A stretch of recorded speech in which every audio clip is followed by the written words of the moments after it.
All right, gonna call to order the March 16th, 2021 meeting of the North Andover Planning Board. Jean, could you take a roll for us? Sure. Kelly Cormier?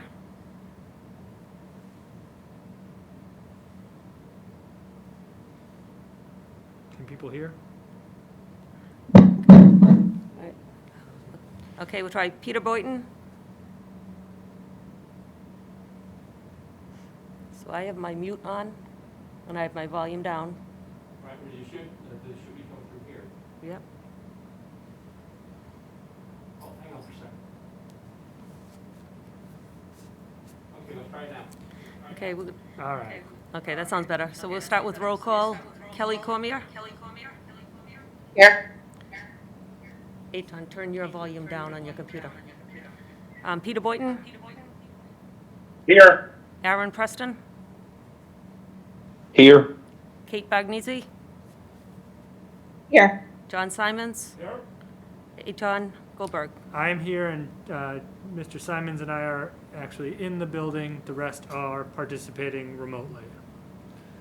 Okay, so we're gonna start with A&R Plan 65 Nutmeg Lane, Ann Richard Kavanaugh, 575 Salem Street, Christine and Joel Schwartz.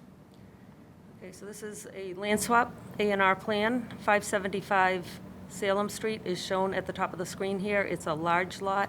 You can see to the rear of the house and to the, looking at the screen to the left-hand side, there are existing lot lines that are proposed to be removed, making this greater lot one merged with the house, so it becomes one lot. Then there's parcel A and parcel B. That plan is to convey these parcels to Sean and Alyssa Kevelin at lot 18. So lot 18 is the bottom left-hand lot. Parcel A and parcel B are identified as not buildable lots.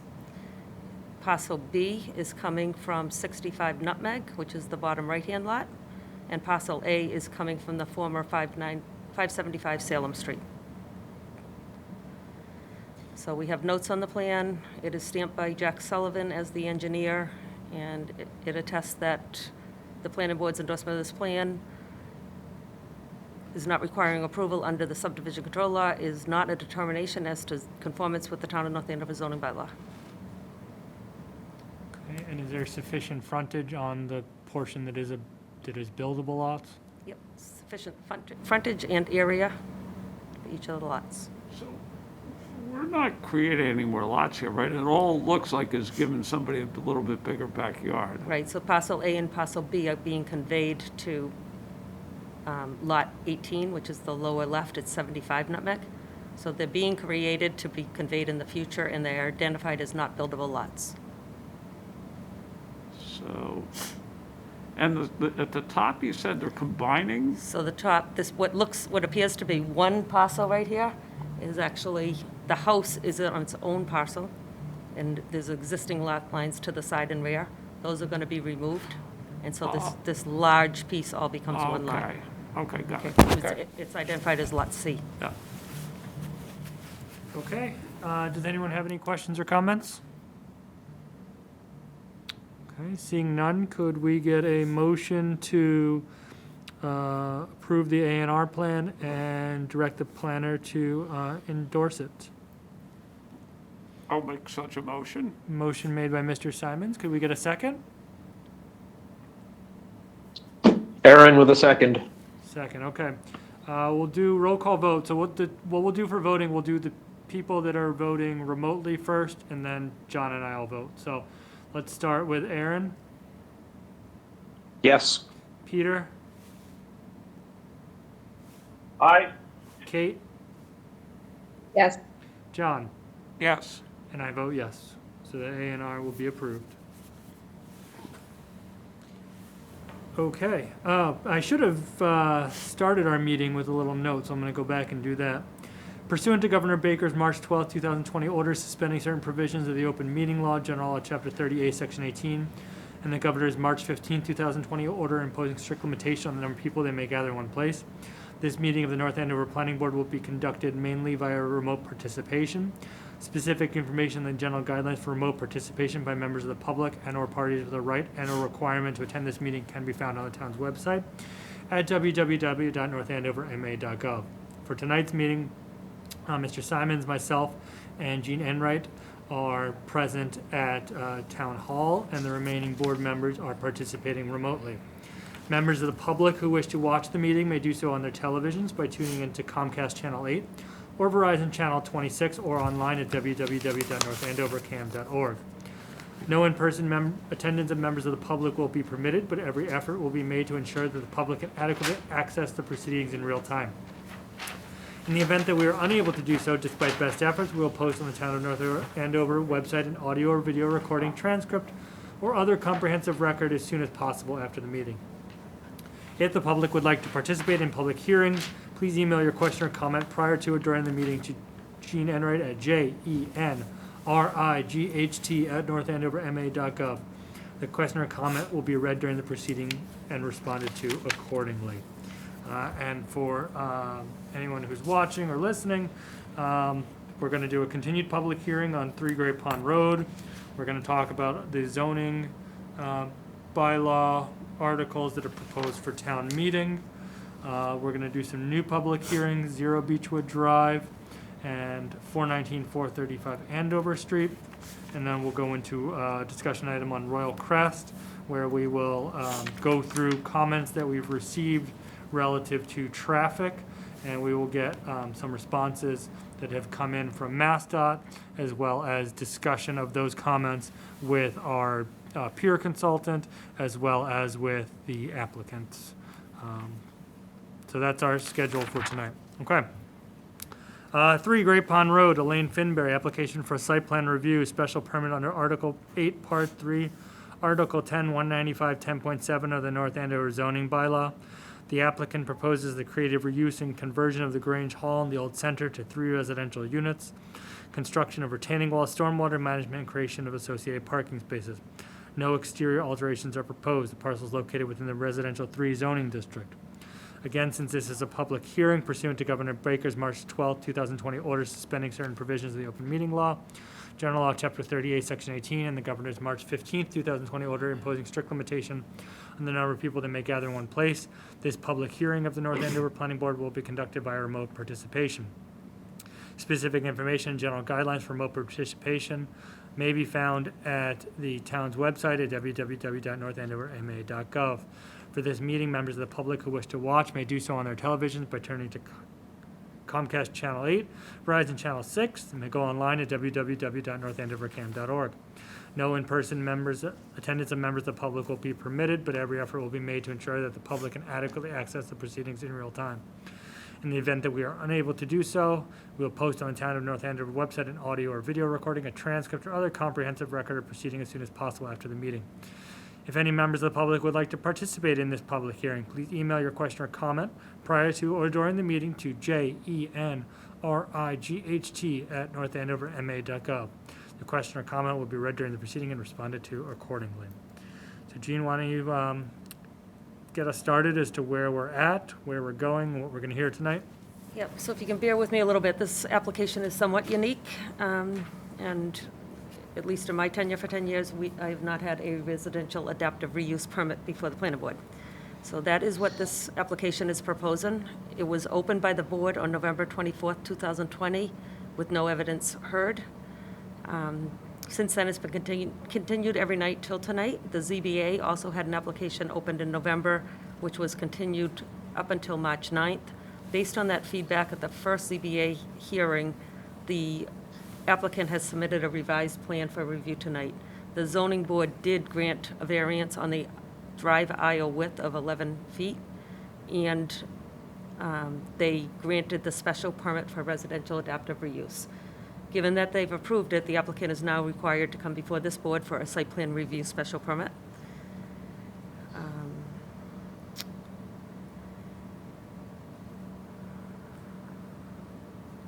So I just received this plan on Thursday and Friday. I do have some related comments, but they're not in your packet tonight. But as the deliberation goes on, Eitan, if I could, I have some things to interject. Okay. The revised plan does propose to utilize a separate landlocked parcel to the rear of the Grange building, the Grange parcel. So that's shown with 3 parking spaces here. The original application, which was in your packet, proposed 4 spaces to the rear of the Grange on the same parcel, and 2 parking spaces to the left of the Grange that would actually back out onto Great Pond Road, and that was of significant concern with the ZBA. So the revised plan puts them on a landlocked parcel to the rear of the site. They are in the same ownership, and technically, these 2 lots have merged for zoning purposes. They've been held in the same ownership. Your meeting packet includes the application, department review comments from the original application, and some new comments, the plans and abutter comments that are based on the original application. I've not received any since this new plan or the ZBA heard this at their last week's meeting. Since this is a public hearing, I suggest that the abutter comments be read into the record and responded to accordingly. Conservation, DPW operations, and DPW engineering have substantive comments that will need to be addressed. The proposal requires a notice of intent with the Conservation Commission. I have sent this revised plan out for department review, and I've only heard back. The police department does not have any concerns, fire does not have any concerns, and Conservation reiterated that it will require a notice of intent, and it looks like they are further encroaching within the 50-foot no-build for these parking spaces. The property is zoned R3 and directly abuts Business 1. The building commissioner has deemed the parcel to be eligible for a residential adaptive reuse special permit, and multifamilies are a permitted use. The application proposes to maintain the same footprint and exterior of the building. The bylaw for residential adaptive reuse permits requires a minimum of 30% of the remaining lot area must remain permeable material such as, but not limited to, vegetation, mulch, and trees, unless specifically waived by the planning board during site plan review. I've asked for that calculation. I have not received it yet, so it may be offered tonight. The application did not include a list of waivers from required information, and I've asked for those as well from the applicant. So the plan as submitted is just not a typical site plan that comes with, as you know, a stormwater report, community impact, fiscal impact. A lot of times those are waived, but I need at least the list of waivers. The ZBA and planning board may grant special permits for prospective uses and site plans in order that the owners may renovate for approval for specific businesses or tenants. And then in bold, evidence shall be provided that the project is in accordance with the current North Andover master plan and if applicable, with the guidelines set forth in the Secretary of Interior Standards for Rehabilitation and Guidelines for Rehabilitating Historic Buildings in terms of rehabilitation of the building and its site.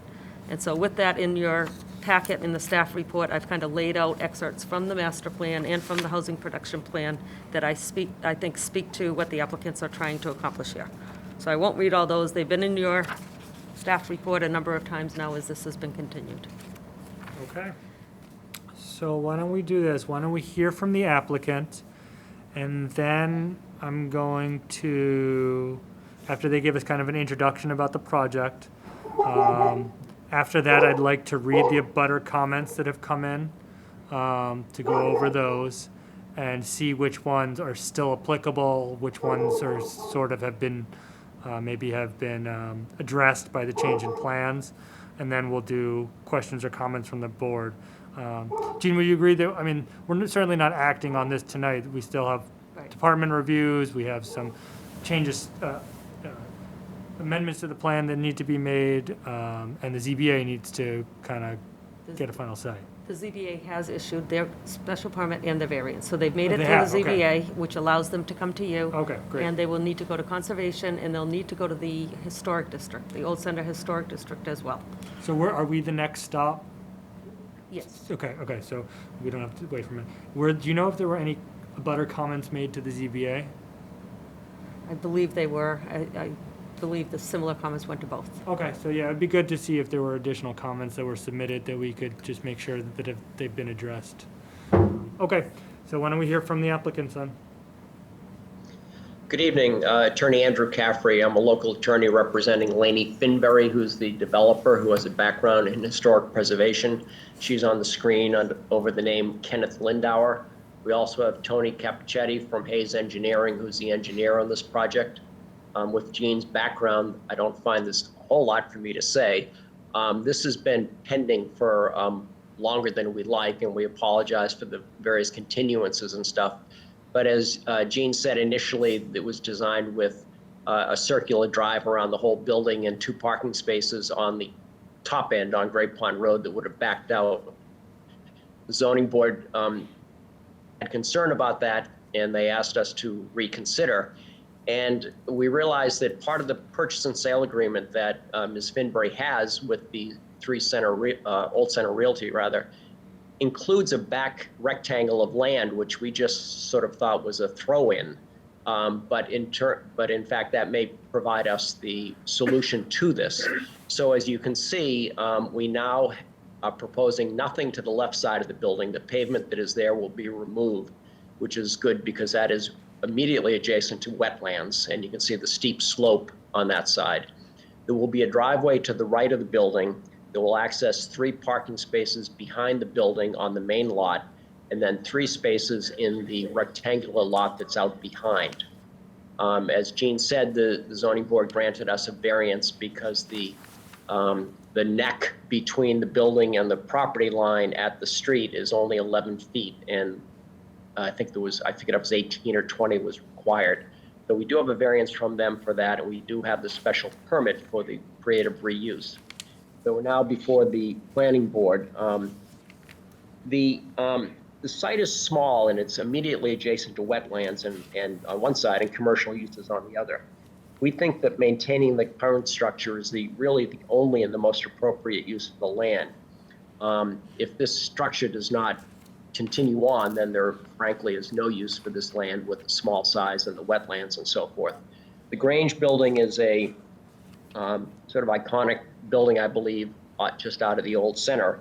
And we think that the reuse as 3 residential units will meet the town master plan and also be a creative reuse of the building. There's adequate light and ventilation. The renovation will meet with all current building codes and will reduce fire hazard.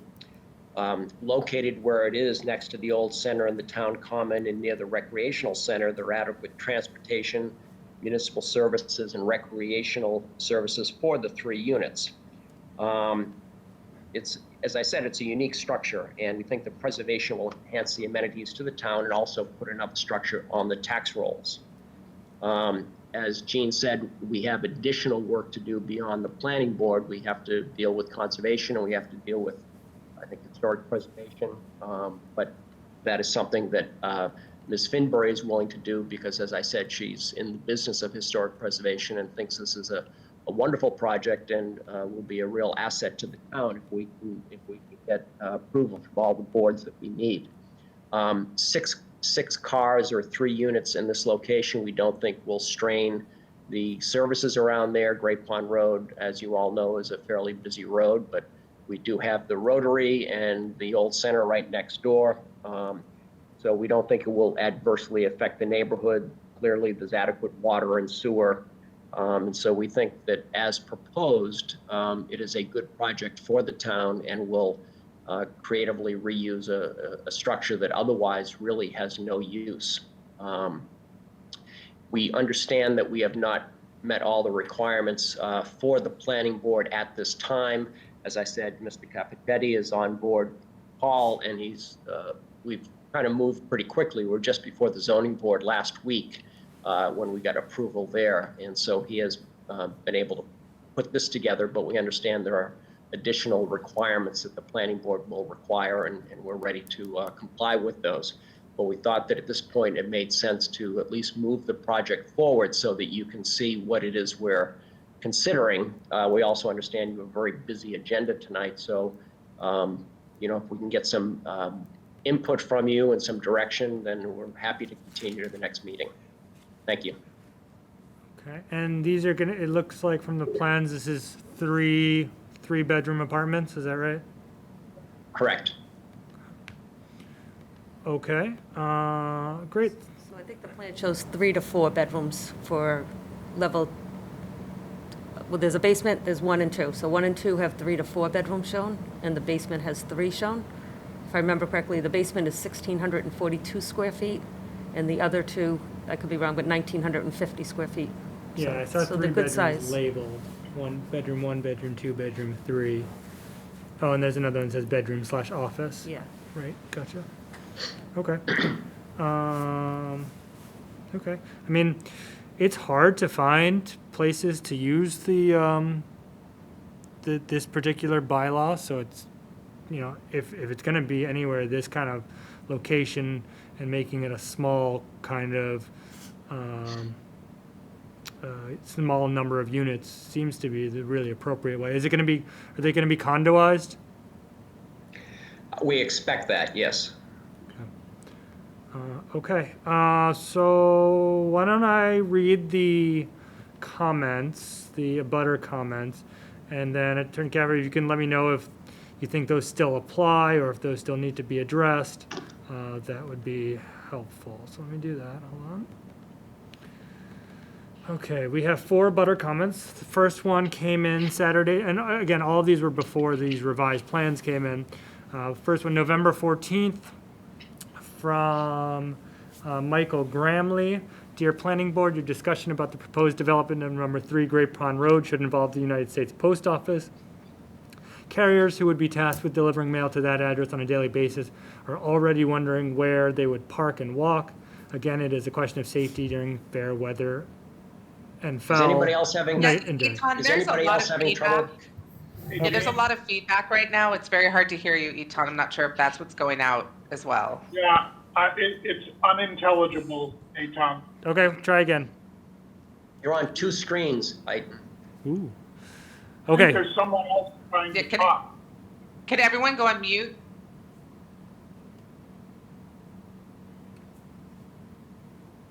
okay. I don't think it's on our end, so. Is this better? No, it's very difficult to hear, Eton. There's some, when you speak, I don't know if you're hearing it when I speak, but we can't hear you. It's very garbled. Kelly, you're very clear, but the other speaker, I can't understand anything. All right, so Peter can hear me, but he can't hear you, Eton. We can't hear anyone, I guess in the room, perhaps. Let's try. Gene, why don't you try? I could understand you then, Eitan, but I couldn't before. Okay, well, I think now everybody else may be on mute now. Yeah, I think somebody else was not on mute, so you may just have to turn yourself on, turn yourself off, okay? Okay, I'm going to read all 4 comments. Dear Planning Board, your discussion about the proposed development of number 3 Great Pond Road should involve the United States Post Office. Carriers who would be tasked with delivering mail to that address on a daily basis are already wondering where, they would park and walk. Again, it is a question of safety during fair weather and foul night and day. Sincerely, Richard Michael Gramley, PhD. Second comment came in Saturday, November 14th, also from Richard Michael Gramley and Suzanne Martin Gramley. I have registered our disapproval of the proposed parking arrangements for the condominium residents at number 3 Great Pond Road. The very idea that there would be 2 parking spots to the left of the former Grange building and a narrow entrance driveway for entering and exiting vehicles to the right of the same building is simply ludicrous, as no allowance is made for traffic hazards. Further, pedestrians would have to negotiate the driveway and parking spots and to walk in the street, a perilous undertaking. As we, in parentheses, I have stated, a more intelligent plan for parking should be devised for the residents of number 3 Great Pond Road, featuring one-way entry to parking spots on the building's right and an exit from this parking to Great Pond Road on the building's left. If, however, the Planning Board is disinclined to remedy the problem and decides to approve the proposed proposal by developer E. Finbury as given initially, then I demand that the town construct a proper sidewalk from the traffic circle to the intersection of Great Pond Road and Stevens Street, remove the needless metal guardrail where the sidewalk would run, and do something to promote safety for pedestrians. If the town does nothing to remedy the issue and developer E. Finbury is allowed to proceed with her initial proposal, then it will be duly noted by the abutters, and in the event of future injury and death to pedestrians and motorists at this bottleneck, actions will be brought forward against the town. Prudent, responsible behavior is expected. Respectfully, Richard Michael Gramley and Suzanne Martin Gramley. Third comment came in Tuesday, November 24th. Hello, Gene. I see on the website tonight that continuance has been asked for until this December meeting, ? I'd like to submit this for tonight if I am mistaken on the continuance, or if it's submitted for the December meeting, if that is when it will come up. I am an abutter and longtime resident of the old center. I would like to see the Grange building put back in use. What I'd like to comment on is the creative use. Putting 3 condos in the old building is not creative, but profit-driven, in opinion. The parking proposals will be a safety hazard for both the buyers of the condos and the public at large. Great Pond Road is a very busy road, and drivers coming out of the circle tend to slingshot the downhill there. My wife, I, and neighbors that cross Great Pond Road to walk up Academy Road are very weary of that crosswalk near the circle. Just before the Grange, and we have almost been picked off several times. You also have bicyclists that frequent Great Pond Road and surrounding roads, and they also go for it when they break free of the circle. Drivers tend to focus on getting through and out of the circle, then seem to be home free once they get onto Great Pond Road. Having condo owners either backing out into Great Pond or trying to back into the parking spaces off Great Pond would be dangerous to all in good weather. The potential backups into the circle during the busy times of the day and evening because someone is trying to back out or into their space just off the circle on Great Pond Road can potentially add accident risk back into the circle. Throw in heavy rain and or snowstorms, snowbanks on the side of the road, etc., and you are ignoring best practices at safe planning. Could the parking plan be better with 2 condos? Yes, somewhat, at least a reduction in the amount of vehicles trying to go in and out of the property. Possible better parking plan could be submitted for fewer vehicles. On the center side of the building parking proposal, there is 11 feet to use that needs of a variance of 14 feet from zoning in order to be used. Right at the position of the measured 11 or just behind it, there is the electrical service for power entering into the building. First, the need for better than 56% of the required amount for an opening is another affront to safe design. If the 11 feet were to be allowed, now you would have snowplows and various sized vehicles passing the electrical service that sticks out of the side of the building. It actually comes out of the space there from underground. Is it really 11 feet that is available? The proposed 3 condos allows for 11 bedrooms, potential of 14 plus occupants. Would anyone believe if it were fully occupied that only 6 car spaces would be necessary? Where would overflow cars be parked and where would guests be shown to park when visiting? 2 condos and using the cellar space as storage or utility for the occupants is a better plan. Could parking be put under the building? There needs to be a lot more planning and creativity to make this a safe and viable plan for use of the Grange building. Much appreciated, Michael Donovan, 10 Johnson Street. Last one is for Kirk Olson, North Parish Board of Trustees. To the North Andover Planning Board, and this is from January 8th, 2021. I'm writing on behalf of the Board of Trustees for the North Parish Unitarian Universalist Church in the Old Center of North Andover and across the street from the Grange Hall. While we are looking forward to having the Grange Hall return to being regularly and actively used, we have concerns about parking and access to the site. North Parish used to rent the Grange Hall using the first floor for administrative offices, the basement for storage, and the second floor for large meetings and concerts.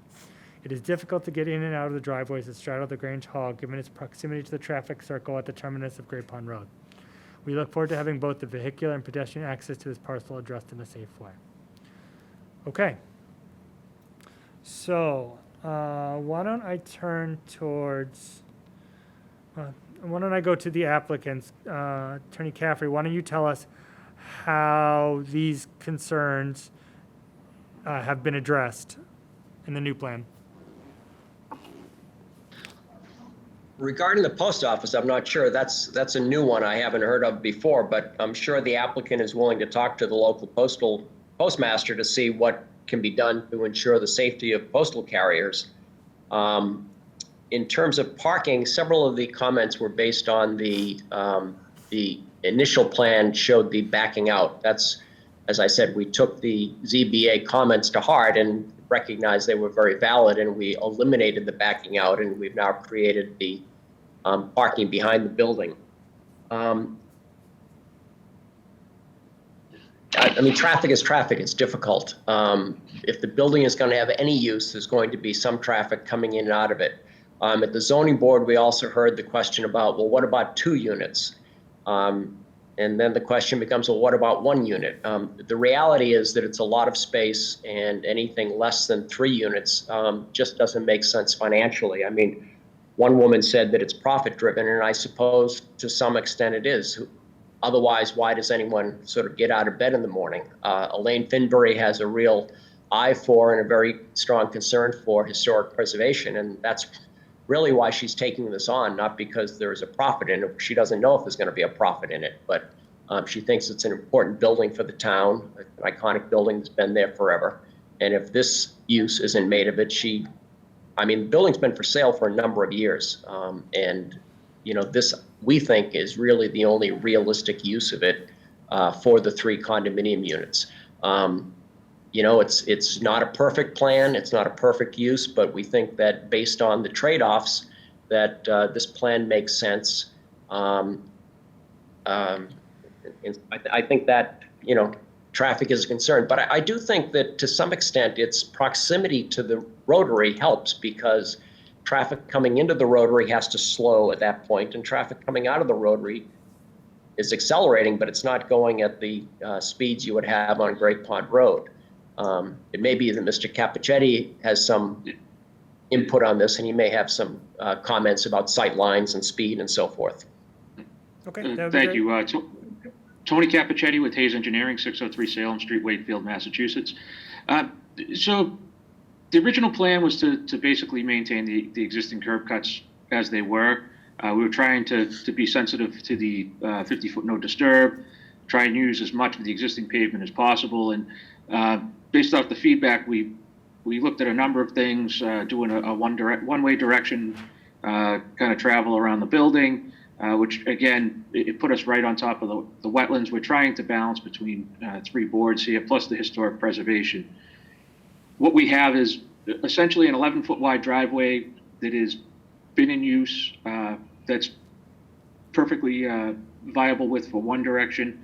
And as soon as we get past, and the goal is to try and maintain, there's a 30-inch tree right on the lot line. I believe it's an oak tree that we're trying to save without having to widen out that.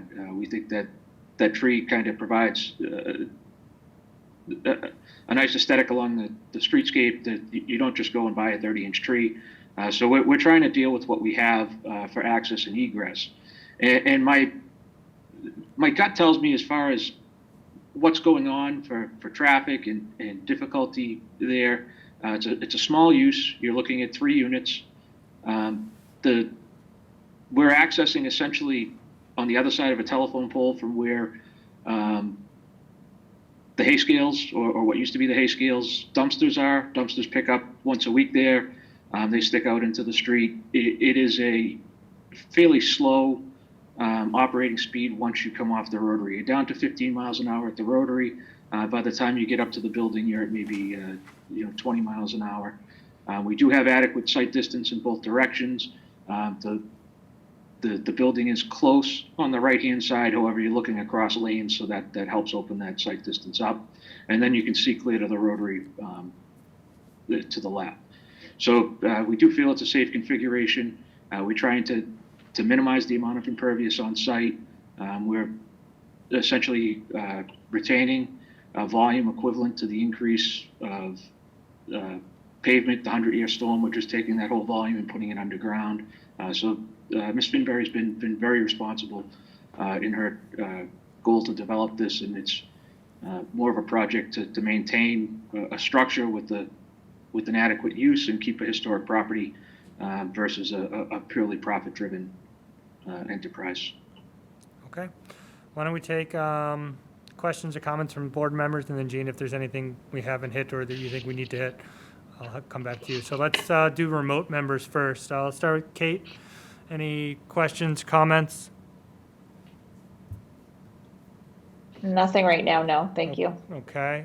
Peter, any questions or comments? Well, I am just interested in hearing comments about how this form of creative use might impact the historic preservation. I mean, it's in an area right, next to the old center. And by historic preservation, I don't mean the work that would be done to renovate the building. I mean, I think that near term is actually quite attractive, because as some of the abutters have noted, it would be great to see the building put back into use. I'm talking about a longer horizon. I mean, what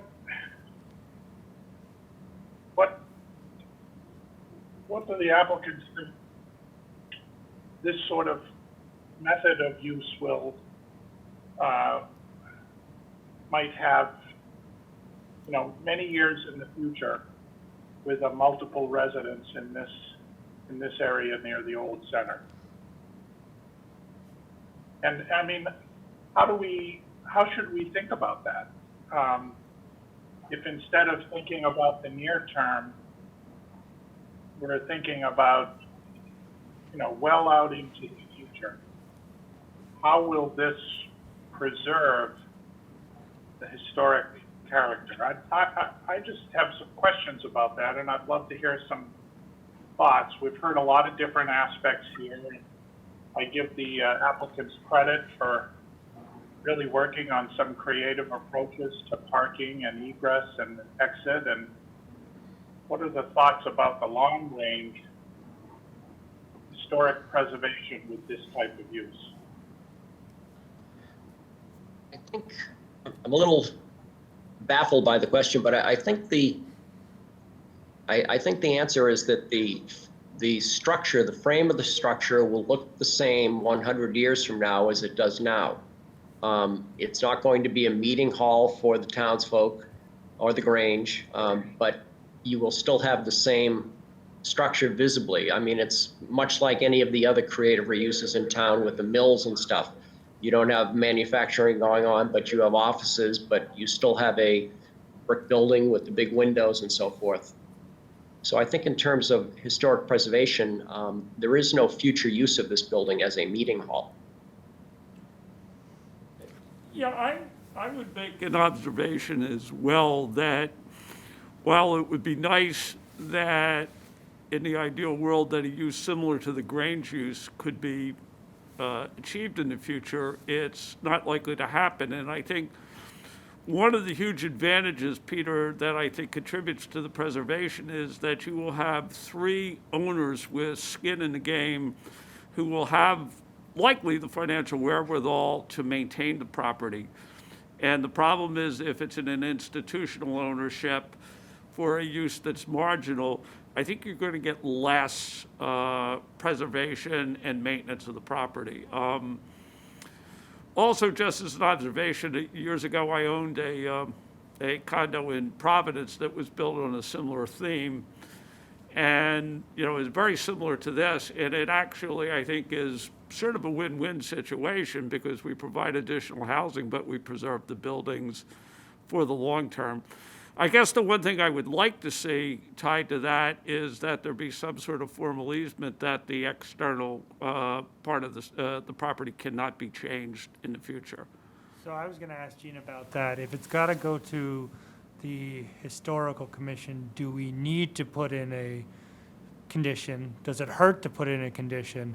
I don't want to, I think they're the experts, so I don't want to step on toes, but I do want to make sure, to John's point, that we do have some sort of historical covenant that's going to be put in place for the exterior of the building, that they have to, you know, go to, you know, the historical commission if they're going to change certain things.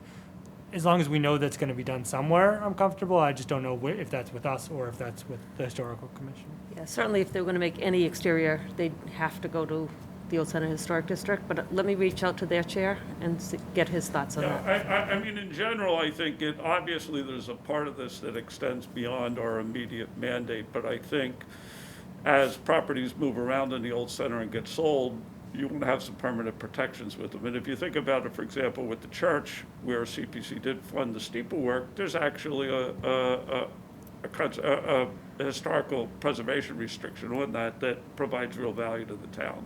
Okay. So yeah, I'd like some sort of historical preservation restriction, either through us or through them. through them. I mean, they're pretty formulaic, actually, ones you can find on the state website, and I'm sure they have some. Aaron?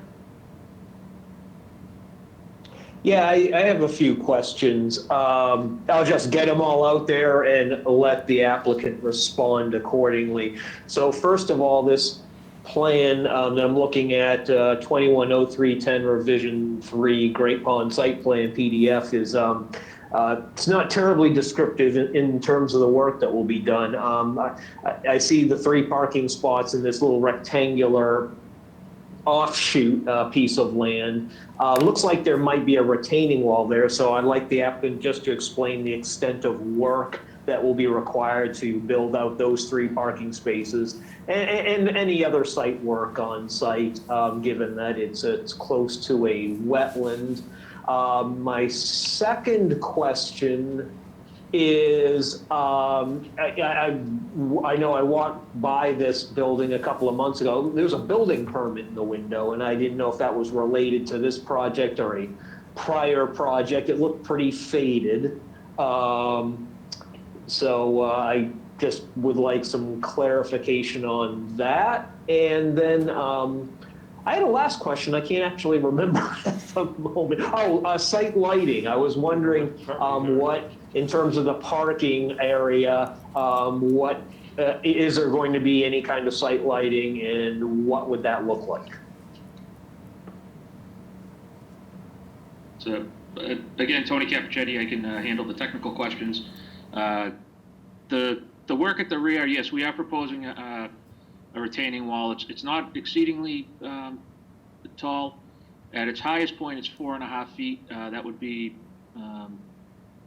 the southeasterly corner or the top right, looking at the plan, and that's just where we're closest to the wetland. We're trying to limit the amount of grading at all. The wall is going to be kept up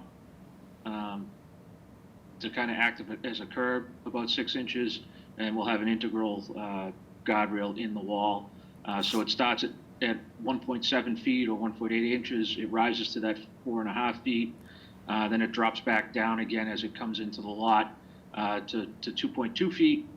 Then again, as we get closer to the wetlands, it goes back up to just shy of 4 feet, and then about 3 feet tall where it's closest to the building. And where that drops, we're creating kind of a level lawn area where the infiltration chambers will go.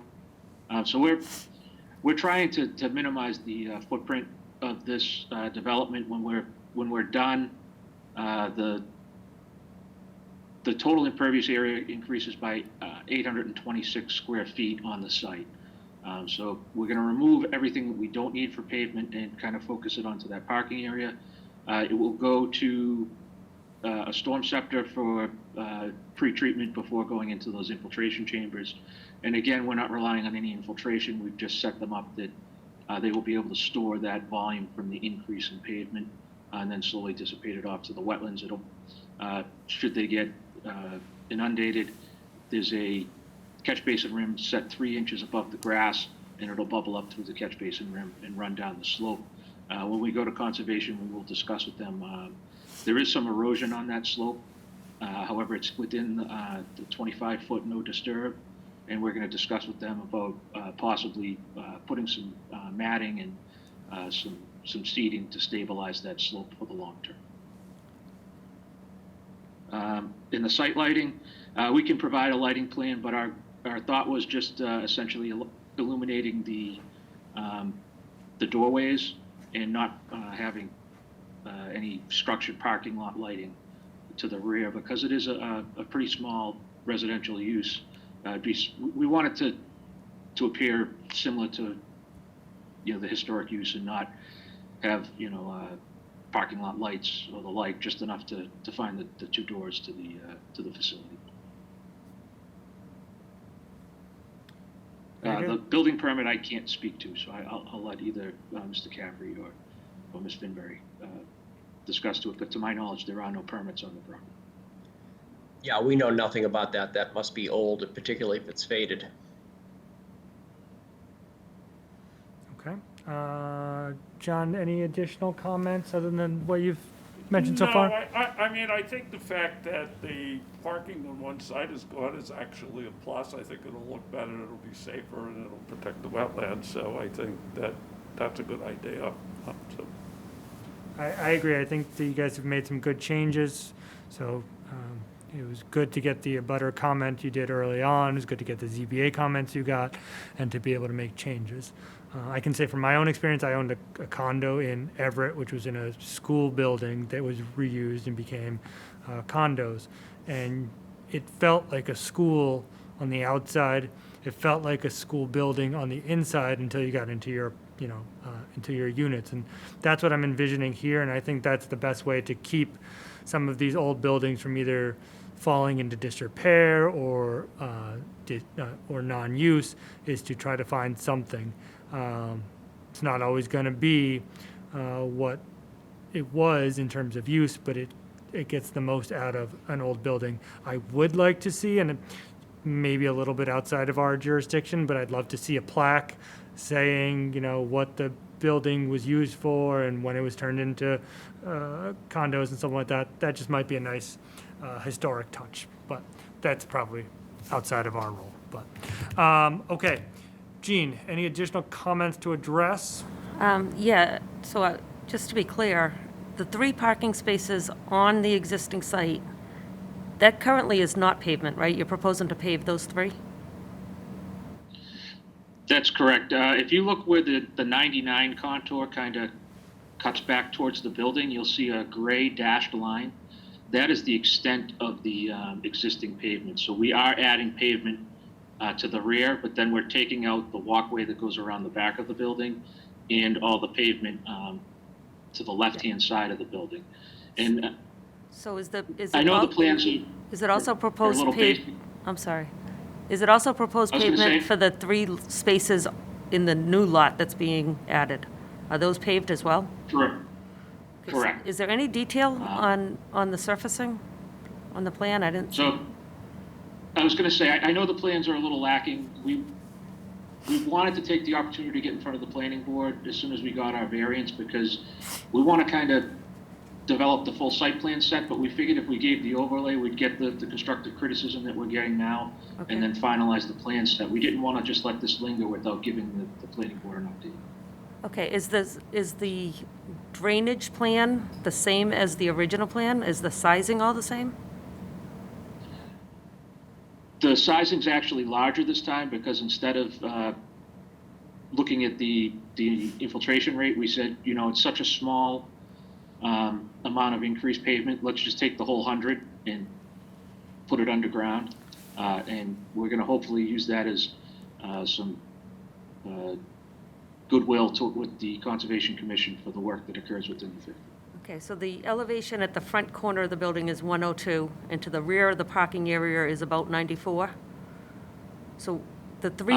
The rear of the parking area is, the lowest point is the catch basin rim, which is proposed at 96.75, but in the existing it is 94.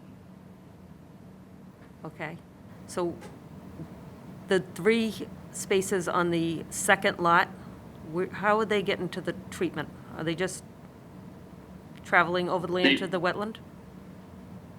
No, those pitch back towards that catch basin. So those, you actually can go back uphill. Once you get down to the 98, there's a low point that runs through the center of the parking lot. And I'll blow these plans up to a 20, maybe even a 10 scale on the next submission. And Yeah, that there'll would be be a helpful. multi-sheet set.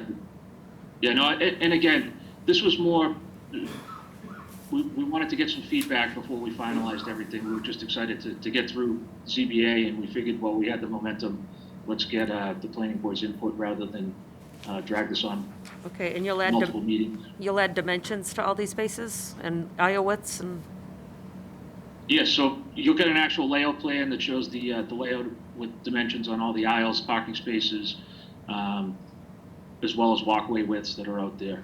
okay, and in the first round of comments, the town engineer did the stormwater peer review for this, and he had a number of comments related to your plan, so you might want to visit those and revisit these with him. He hasn't responded to this plan yet. All right, we'll issue written responses. I believe there was, the engineer had comments, and there was one other written response written set of comments that we got that we will, with the plan revisions, submit written responses to both boards. Yep, so is there any dumpster proposed? We're proposing curbside with just toters for them. for the property. Okay. What So about, each person will get a wheel toter. We can put a shed or something possibly if that's something the board would be what, interested in. what about snow storage? Did that come out in the ZBA? It did not, but once the areas, and I can denote, they're essentially going to be the back of the parking spaces and the windrow against the building. Once those get excessive, the association's going to have to pay for professional snow removal, whether it be trucked offsite. Okay, so can you detail that on the plan as well? Yes, Okay. And so now I'm showing a couple pictures. The tree that you were referring to that you're going to try to save is in this front corner? And so- Correct. And there's 11-foot dimension between the tree and the building. Then to- that's correct. Then to the Well, rear. It's about 12 feet, but for pavement, we can only get about 11 feet in. Okay, so then where these new spaces are being proposed, as you said, the pavement ends kind of where the staircase is along the side of the building, so this all becomes pavement. To the left becomes new parking, and straight on becomes those new spaces. So does this tree go as well? Right now, it looks like we may lose that tree. Okay. So if you I'm going to talk to an arborist, but I think we're impacting too much of the root zone with fill to be able to save it. So we're going to provide some compensatory plantings and coordinate with conservation to try and put those on the slope. Okay, so we should get a copy of that too, whatever type of landscape plan there is. And I don't think that tree shows as an existing tree, where the front one does show as an existing tree. At least I couldn't see it in the scale, but, right. Where the wall comes together at an L at the property line, there's a large circle that says 30-inch tree right under right next to the corner of the wall. But I'll darken that up, and on the landscape plan, you'll see trees to be removed if we can't save it. Okay. That's all I have, John. Okay. So we're gonna continue this. Looks like there's still some work to do. For now, we'll put it over to the April 6th meeting to see if we can get everything done. But let's get as much as you can in terms of detailed plans. I'd like to see that lighting plan too. I think that would be helpful. As well as a list of the waivers you're requesting. So let's get all your ducks in a row so that we can move forward with this on the 6th. And if it's not ready for that, then we'll do it for the end of April, okay? Excellent. Thank you very much. Okay, very good. Thanks for your time and comments. All right, great. Okay, annual town meeting zoning bylaw amendment articles. So we'll just go through each of these. As a continued public hearing pursuant to Governor Baker's March 12, 2020 order suspending certain provisions of the open meeting law, General Law Chapter 30A and Section 18, and the Governor's March 15, 2020 order imposing strict limitation on the number of people that may gather in one place. This public hearing of the North Andover Planning Board will be conducted via remote participation to the greatest extent possible. Specific information, the general guidelines for remote participation by members of the public and or parties with a right and or requirement to attend can be found on the town's website at www.northandoverma.gov. Members of the public who wish to watch the meeting may do so on their television by turning to Comcast Channel 8, Verizon Channel 26, or by going online at www.northandovercam.org.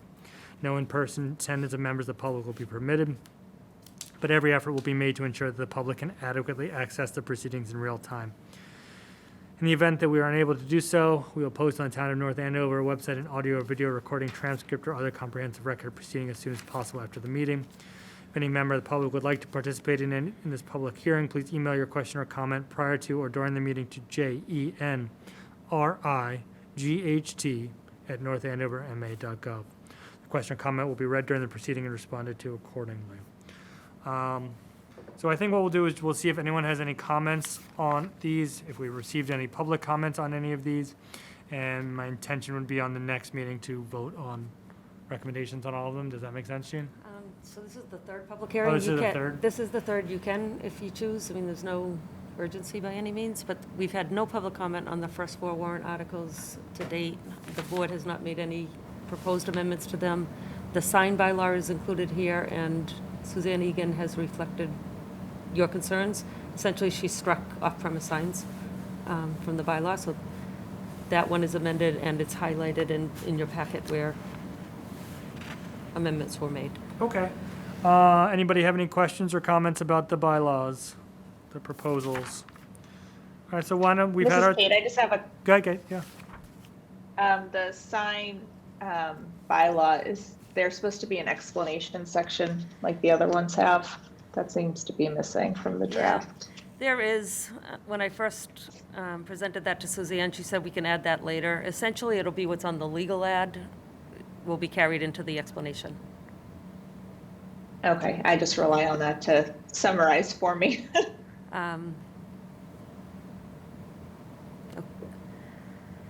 Okay, give me 1 second.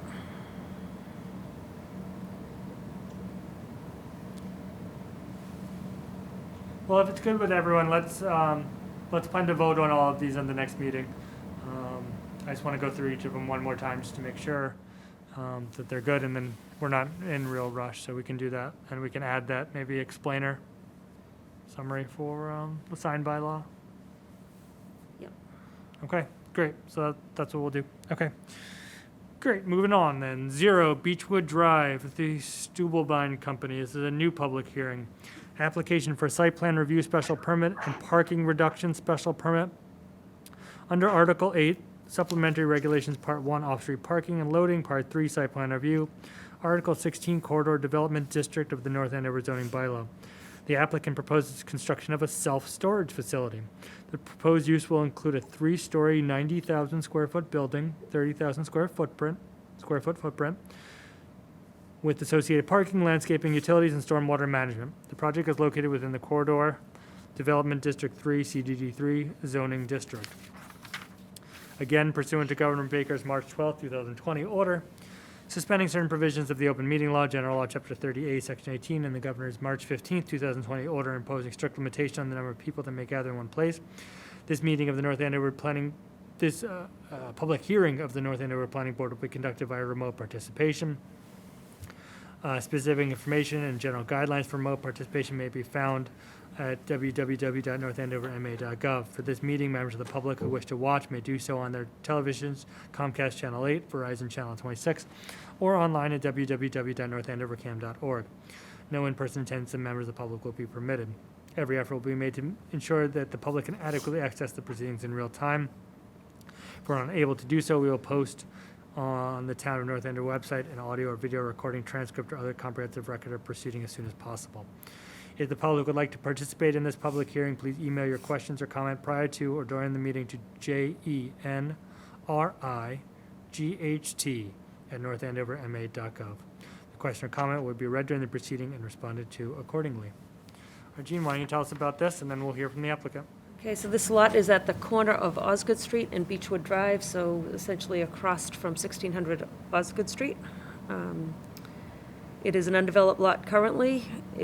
It was subject to an A&R plan in the early 2000s. This plan resulted in the lot being short of the required contiguous buildable area.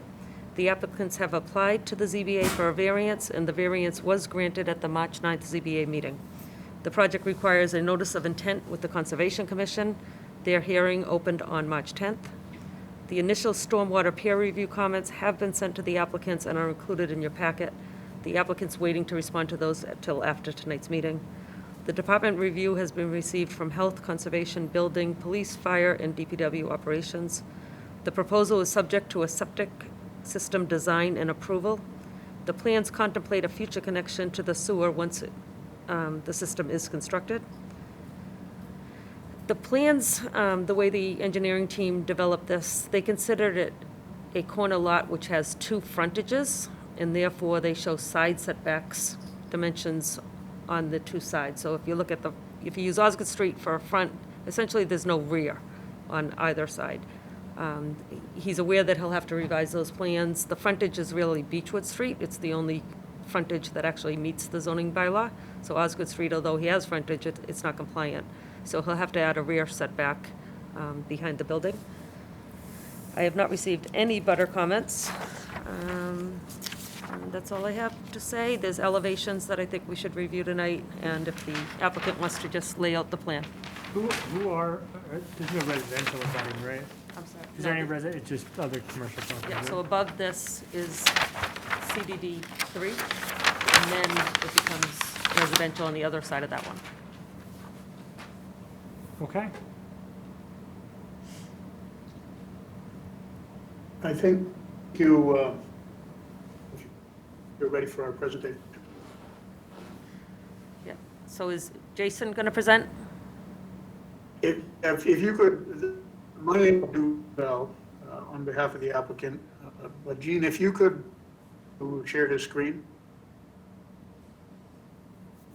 So I'm sharing the screen to the public. Somebody else is sharing now? Who's sharing a screen now? Jason? Yeah. Jason. Okay. That should work. Okay, thank you. So members of the team, in addition to myself, Bob Duval from TF Moran, is Jason Hill, the project engineer, also from TF Moran. And representing the applicant is Joe Mendola, Brian Poitras, Gage Clavitt, and Joe Robinson on this meeting tonight. As has already been described, the project is a 90,000 square foot, 3-story climate controlled self-storage facility proposed at the corner of Beechwood and Osgood. And our purpose tonight is to introduce the project to the board, gather feedback from the board, and hopefully set up for an approval next month to construct the facility during the 2021 season and open in early 2022. It's an existing vacant lot, wooded lot with a small wetland in the front. The status of permitting is, of course, in addition to being here tonight, as Gene pointed out, we did receive a variance from the ZBA for contiguous buildable area, which was only just a 3,000 or so square feet short of the required roughly 80,000 square feet. The project does fit easily on the lot. We also have gone to the Conservation Commission for an initial meeting earlier this month, and no significant issues came out of that meeting other than they wanted to see how the planning board would, see if any changes come out of the planning board. Then we'll go back to the Conservation Commission at their next meeting and hopefully get a favorable review from that commission. Come back to the board and hopefully get an approval. Jason, if you could show the parking plan.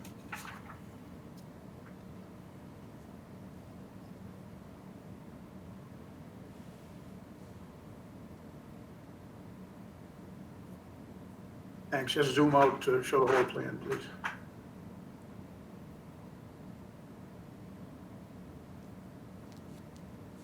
Okay, so in regard to parking, there's been some confusion about whether or not a waiver is required. And we believe that, at least in the spirit of the law, there is no waiver required because there's no specific self-storage use in the ordinance. However, a warehouse use would be the closest use. And if you go by the square footage of the proposed facility as a warehouse, it would require 23 parking spaces. And we're providing 26 parking spaces. Now, the reason for the confusion is that a portion of those spaces in the front of the facility are open to the public and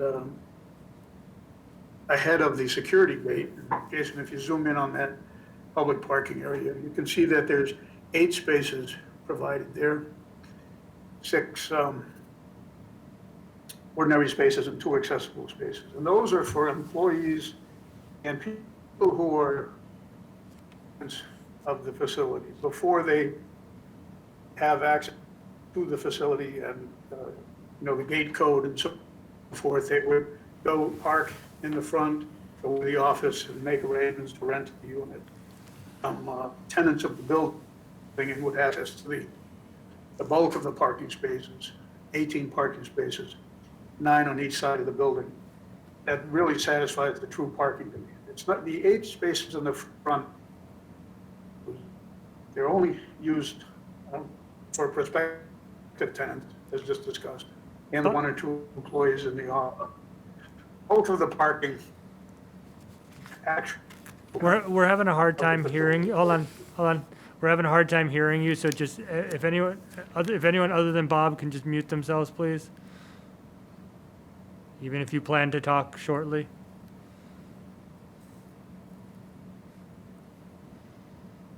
I'm sorry, can you hear me better now? Yes. Yeah. Okay. So the parking provided for this facility is 26 spaces in excess of the 23 spaces. So I think that's really all that needs to be said in regard to that. There's no waiver required for this. It's typical for this type of facility to provide parking adjacent to the units, the storage units, or the entrances to the inner storage units, and not to provide a big parking lot out front, which is essentially never used. We've also submitted with this application a traffic study and a parking study that bear out these same numbers. The parking study shows the peak parking demand is about 11 for the facility. The parking study shows on the peak hour, which is a weekend, 17 incoming trips and 11 outgoing trips. There's obviously overlap between those trips, so the peak parking demand of 11 or so appears to be validated both by the ITE parking generation handbook, the ITE traffic generation handbook, by the calculation, the town's own calculation for this facility, and by practical experience. And the applicant team has literally hundreds of these facilities all across New England. And it is certainly they're not in the business of underparking their facility. And they attest to the fact there's a handful of spaces for prospective tenants, and then an appropriate number for providing a team inside the facility for tenants who tend to come much spread out the day, and there's a suitable on that. At this point, Jason, would you put up the elevations so we can show the architecture of the building?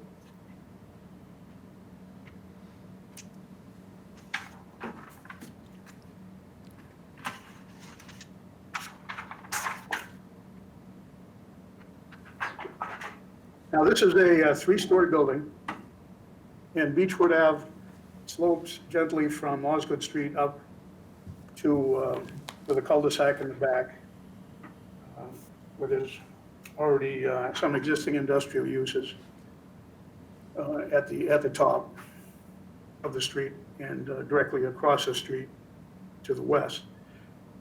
There's about 10 feet of grade separation across the property frontage on Beechwood. And so how we've addressed that with this 30,000 foot footprint is to have grade access on the first level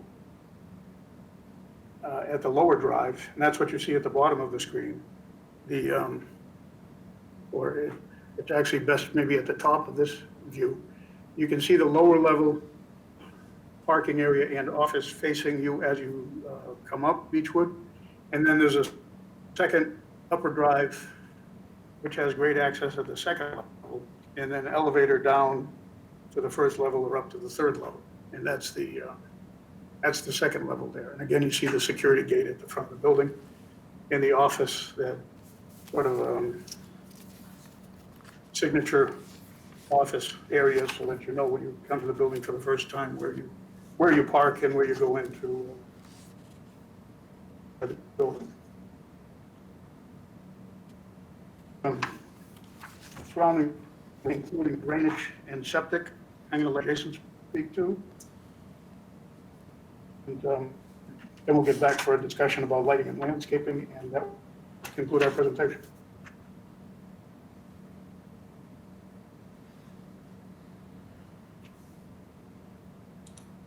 Hi, this is Jason. Can everyone hear me? Yep. Yes.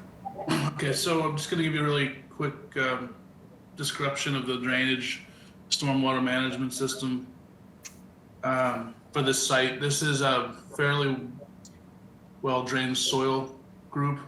For the property, we're converting, I'd say approximately 50 to 60,000 square feet of that wooded area to impervious surfaces.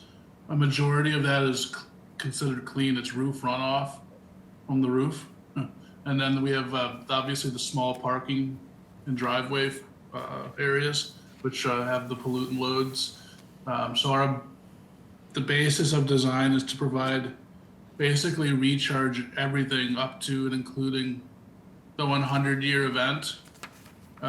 There's a very small discharge for the 100-year event. But in essence, we're recharging all the storms into the groundwater table and meeting the objectives of the North Andover Stormwater Ordinance and Mass DEP Stormwater Handbook, BMP practices. There's 2 recharge areas. They're both in this lower level, and the reason for that is basically the site is a cut to fill, cut in the back, small cut, and a fill in the front, because as Bob mentioned, there's a moderate slope, and to provide the separation of the water table, it's the most feasible location for recharge would to recharge from this zone.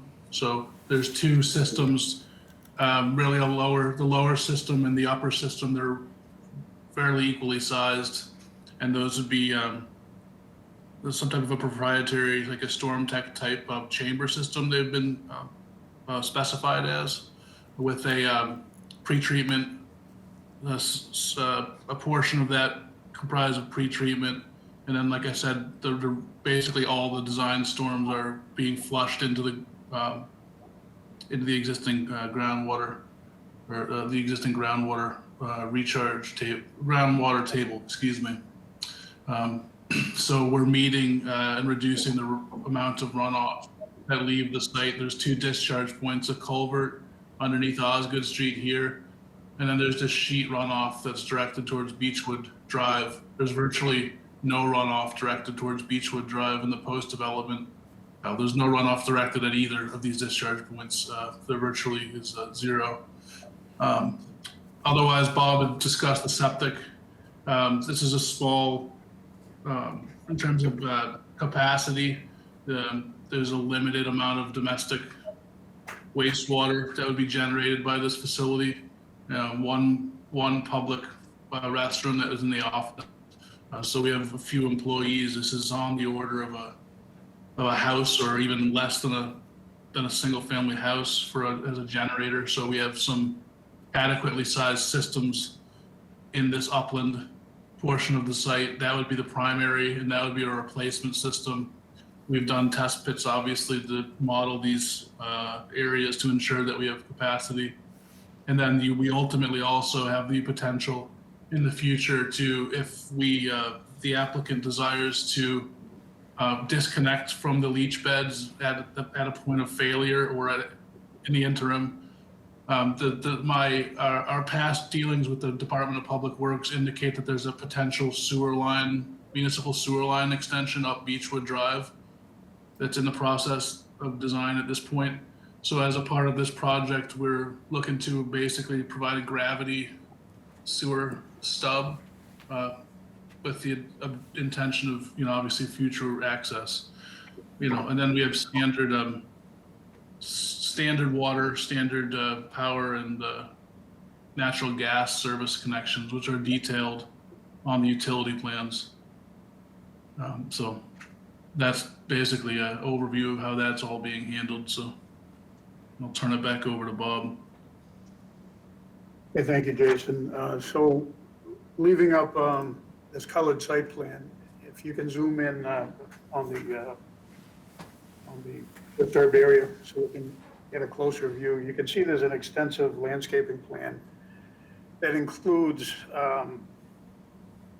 30 to 40 trees, full-size trees around the perimeter on Beechwood and also extending between the north side of the building and the abutting north abutter, and also along the front of the building, and then foundation plantings on the east and west sides as well.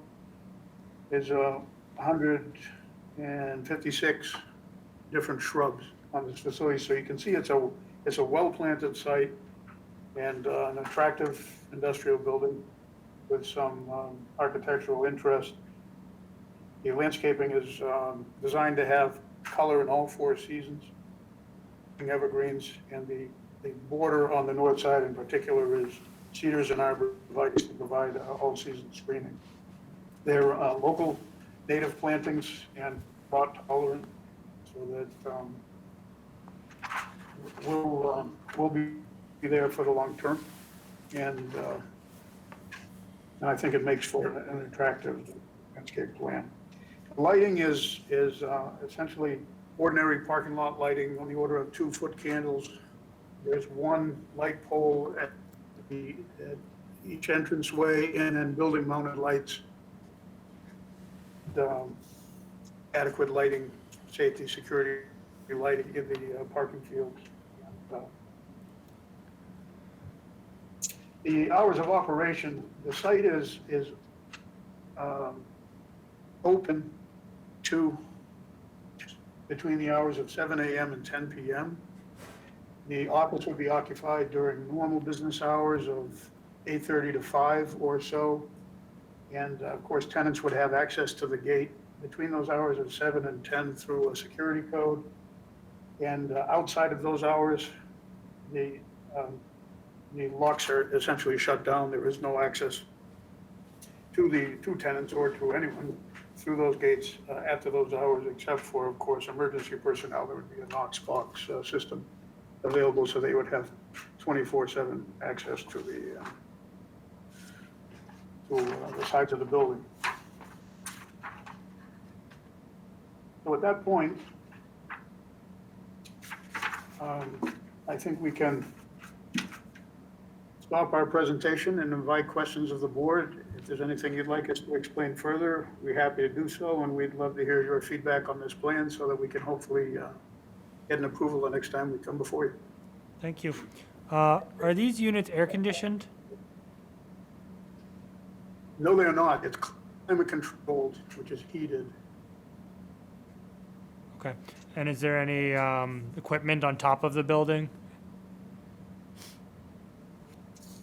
Bob, this is Joe Mandola, one of the developers of the property. I just want to correct it a little bit. How you employ climate controlled in a self-storage facility is basically by creating a factor of humidity between 50 and 70%.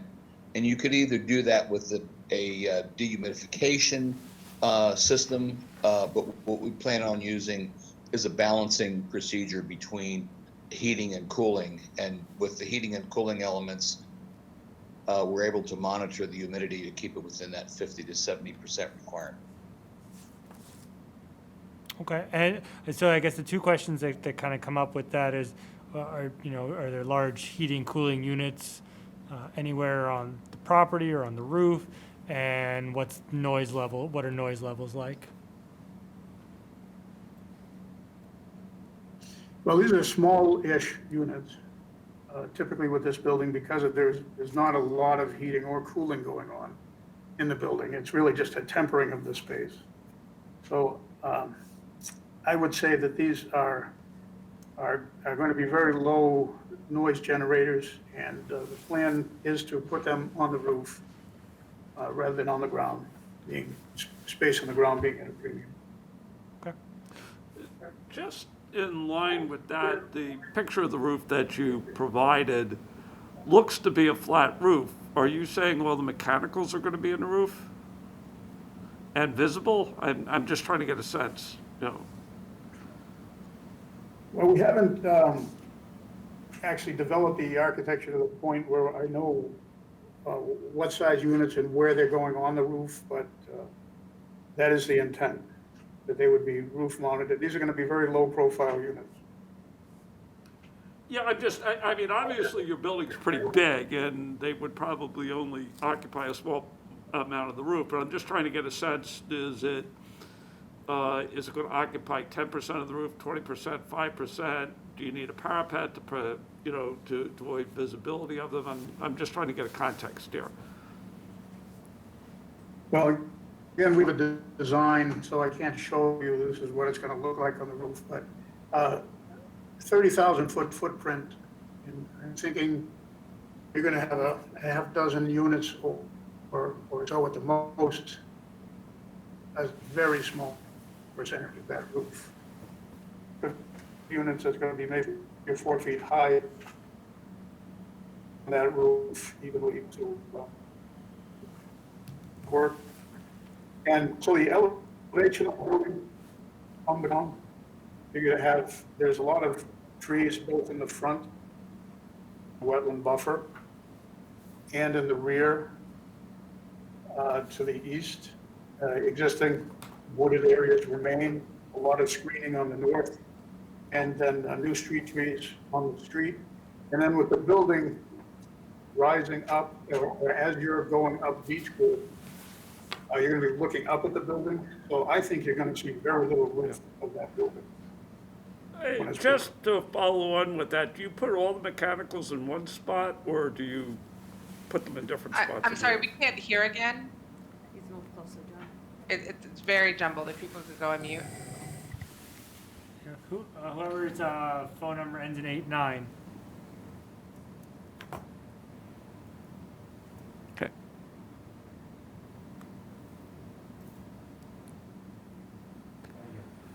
So I'll just mention it again, and again, it's not a major concern, I'm just trying to understand what you're trying to do, but do all the mechanicals, do you put them all in the same spot in the roof, or do you put them at different places where they're needed? Well, typically, they would be put, to minimize interior ductwork, they'd be put, spread out in the different zones of the building. Okay.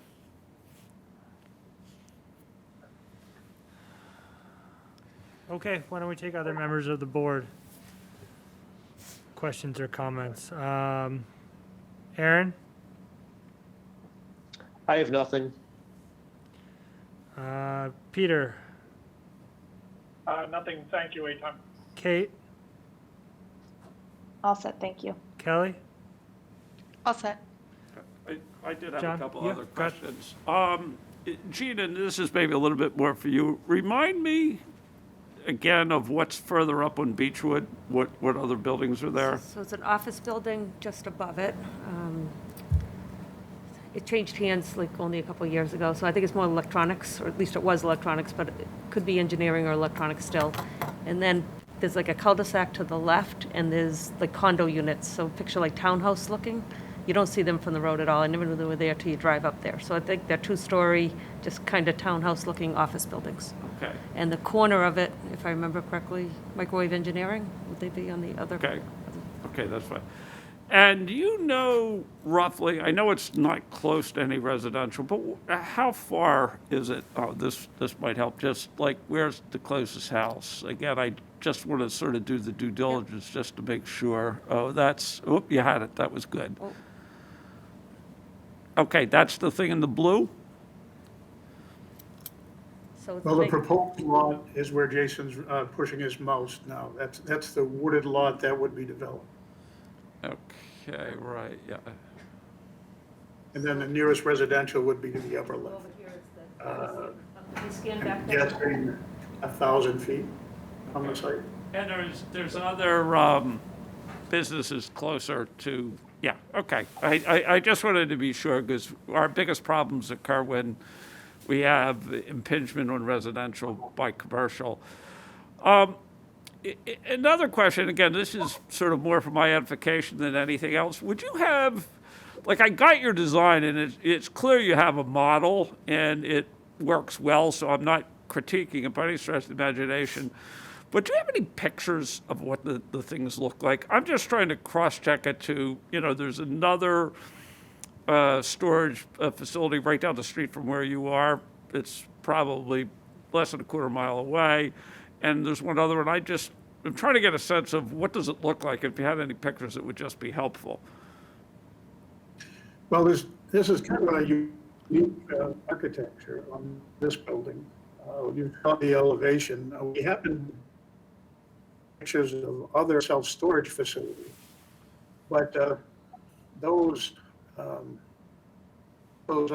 the pictures of the other self-storage facilities, and you can. Yeah, I don't know if you have the one that's down in Salem or the one that's in Marlborough, Mass. But what the concept here is to make it look like an office building, give it that view from the outside, but have it basically be storage on the inside. So the way you want to do self-storage today is make it look tasteful, that's inviting, because people tend to store things in there that to them have significant value.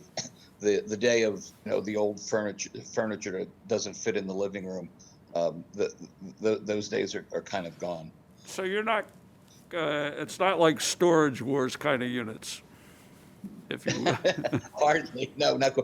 And actually, if you look at the Storage Wars, they're the typical drive-up, drop-off ones that look like a bunch of doors and that are really outside garages. But when you're doing climate control, and again, we have a population of people who have nice things who, wouldn't think of putting a piece of wood that they relished in their garage. They want to put it in a place that has a controlled environment. And people have sound equipment and technology. So it's a new day. It's the day of the Storage Wars is more fiction than fact today. Joe, is this the site, Cube Smart? That's Similar. That's somewhat like it. Yeah. Yeah. We can get you another picture because the one actually our supplier just did one down that's up and ready that looks very much like this down in Salem, New Hampshire. We can get that for the committee. Yeah, That would be helpful. Yeah. Any signage plans? Yeah, as much as you'll let us have. So that's what I'm wondering. Do we have anything in this plans, or No. is? They show it looked like a monument sign on the front corner, right, shown on your plan? Yes. Yeah, it's on the intersection of Beechwood and And Osgood Osgood. Street. So that's all you're showing is one monument sign?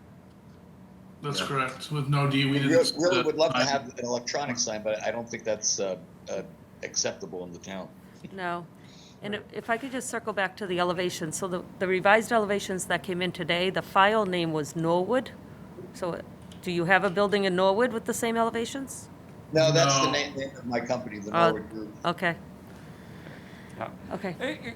And again, I want to ask it like a totally dumb question because I know nothing about these. On the profile that Gene has up now, there's all of the doors on the one side. How do people interact with it? What do they actually do? I mean, do you drive in or do you just park outside?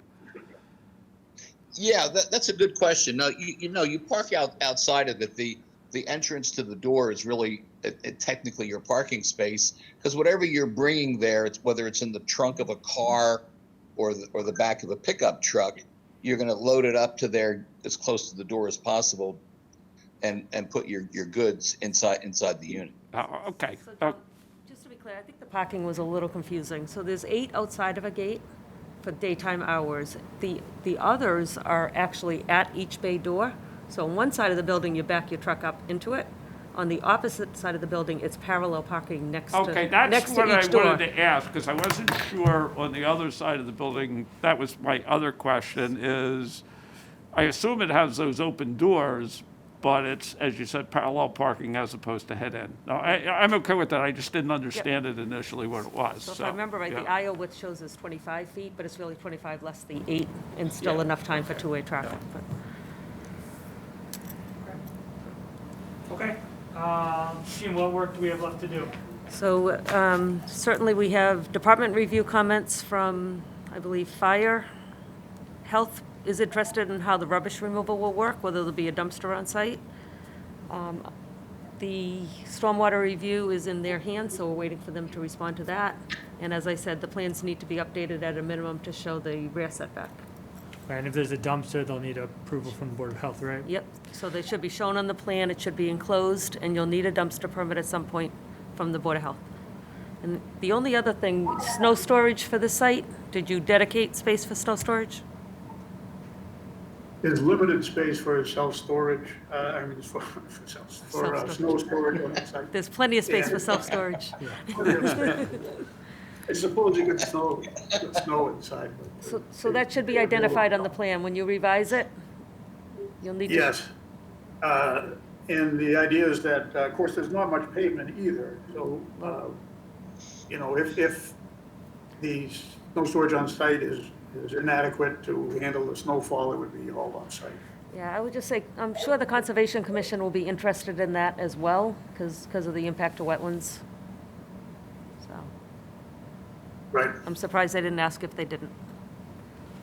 Okay, so let's see if we can get everything done for the next meeting, just finish up with the comments that you get, make any revisions, get them to Jean as soon as you can, and we'll see if we can finish it up, right? So draft a decision? If you have time. Yeah. I don't think there's that much information left, and There is, and I'll just have to have placeholders in for the stormwater, so they haven't responded. I mean, oftentimes, stormwater's gonna come back with a second round, and if that happens, we Then won't we'll be wait. prepared. Yep. that's fine. Okay, continued until April 6th? 6th, yep. April 6th. Okay, We hope to have everything answered and responded and checked off by that time, and we'll look forward to seeing you next meeting. fantastic, thank you. Thank you. Thank you. Thank you, folks. Have a good night. Thank you. 419, 435 Andover Street, Cross Point Associates, application for site plan review special permit under Article 8, Part 1 and Part 3, including parking special permits. Under Article 8, 195, 8.8, a common driveway special permit under Article 2, 195, 2.2, and Article 10, 195, 10.7 of the North Andover zoning bylaw. The applicant proposes to redevelop the properties located at 419 and 435 Andover Street by demolishing the existing Ethan Allen and the Bliss Spa and Salon building and constructing two smaller buildings with total square footage of 10,852 square feet to house new commercial tenants. 4 businesses are proposed on the property: the existing Bertucci's restaurant, a coffee shop, a medical office, and a bank. Both the coffee shop and bank are proposed to have drive-through operations. The proposed design includes new site lights throughout the property, as well as an outdoor patio adjacent to the coffee shop. The installation of an improved stormwater mitigation system and improved landscaping on site. The parcel is located in the general business zoning district. This public hearing will be done via remote participation pursuant to Governor Baker's March 12, 2020 order suspending certain provisions of the Open Meeting Law, General Law, Chapter 30A, Section 18, and the Governor's March 15, 2020 order imposing strict limitation on the number of people that may gather in one place. This public hearing of the North Andover Planning Board will be conducted by remote participation. Specific information and general guidelines for remote participation may be found on the town's website at www.northandoverma.gov. For this meeting, members of the public who wish to watch may do so on their televisions by tuning to Comcast Channel 8 or Verizon Channel 26, or go online at www.northandovercam.org. No in-person attendance and members of the public will be permitted, but every effort will be made to ensure that the public can adequately access the proceedings in real time by technological means. In the event that we are unable to do so, a audio or video recording, transcript, or other comprehensive record will be posted as soon as possible after the meeting. If members of the public would like to participate in this public hearing, please email your question or comment prior to or during the meeting to jenright@northandoverma.gov. The question or comment will be read during the proceeding and responded to accordingly. All right, Gene, so this is a proposal that was before us, was withdrawn without prejudice, and now has returned. So why don't you tell us what we're looking at today? Yep, so it's the same applicant with letters of authorization for Mark Johnson, the attorney, to represent both parties. Other than the 2 lots proposed to remain as opposed to being combined, this application is the same as the one recently withdrawn without prejudice. There are two abutter comments that I carried from the previous application. I sent those to Mass DOT, and Mass DOT has provided a response, so all that is in your packet, and again, I'd recommend reading them into the record, given it's a public hearing. The shared lot line is in the back, is running directly behind Bertucci, so if you can see my cursor here, the dark hashed line runs straight across the parcel, directly behind Bertucci's. Bertucci's is grayed out. The darker gray buildings are the new buildings proposed. And so this lot line, as you see, splits kind of a landscape island, parking, and the entryway. It is an existing condition to a limited degree. It's crossing more, I guess, parking spaces than it did in the past. The building commissioner has responded that he is okay with this, although they need parking relief. This is a pre-existing non-conforming condition. And in the staff report, I've laid out some provisions where the planning board does have discretion for design standards and by special permit to modify the setback required for parking. So it's typically a 3-foot setback from a lot line for parking, but there's a provision where the planning board may waive that. So I will say Mark Johnson can speak to that tonight. The department review is essentially the same, so I don't think there's any outstanding issues in department review. The stormwater management is proposed to be the same as it was, and so that was fully signed off on the first application. And when you do get to the public comment, I do have the 25% roadway design for Andover Street if you'd like to review it, but the comments were really more associated with the Mass DOT project than this project, so. Okay, so are we back to, the board had concerns when the applicant came to us previously. Originally, the whole application involved one common ownership, correct? And So then- it contemplated that the Cross Point was the applicant, was going to purchase the Bertucci's lot, and the site design is to landscaping, stormwater, everything crossed those lot lines. And so, yes, at the last minute, the applicants indicated that the deal with Bertucci's was off, and that they would need, they're still going forward just with 2 lots, and the board raised the concern about easement requirements and cross easements, maintenance of stormwater structures, things like that. So in your packet tonight, they have provided a draft easement and restriction document.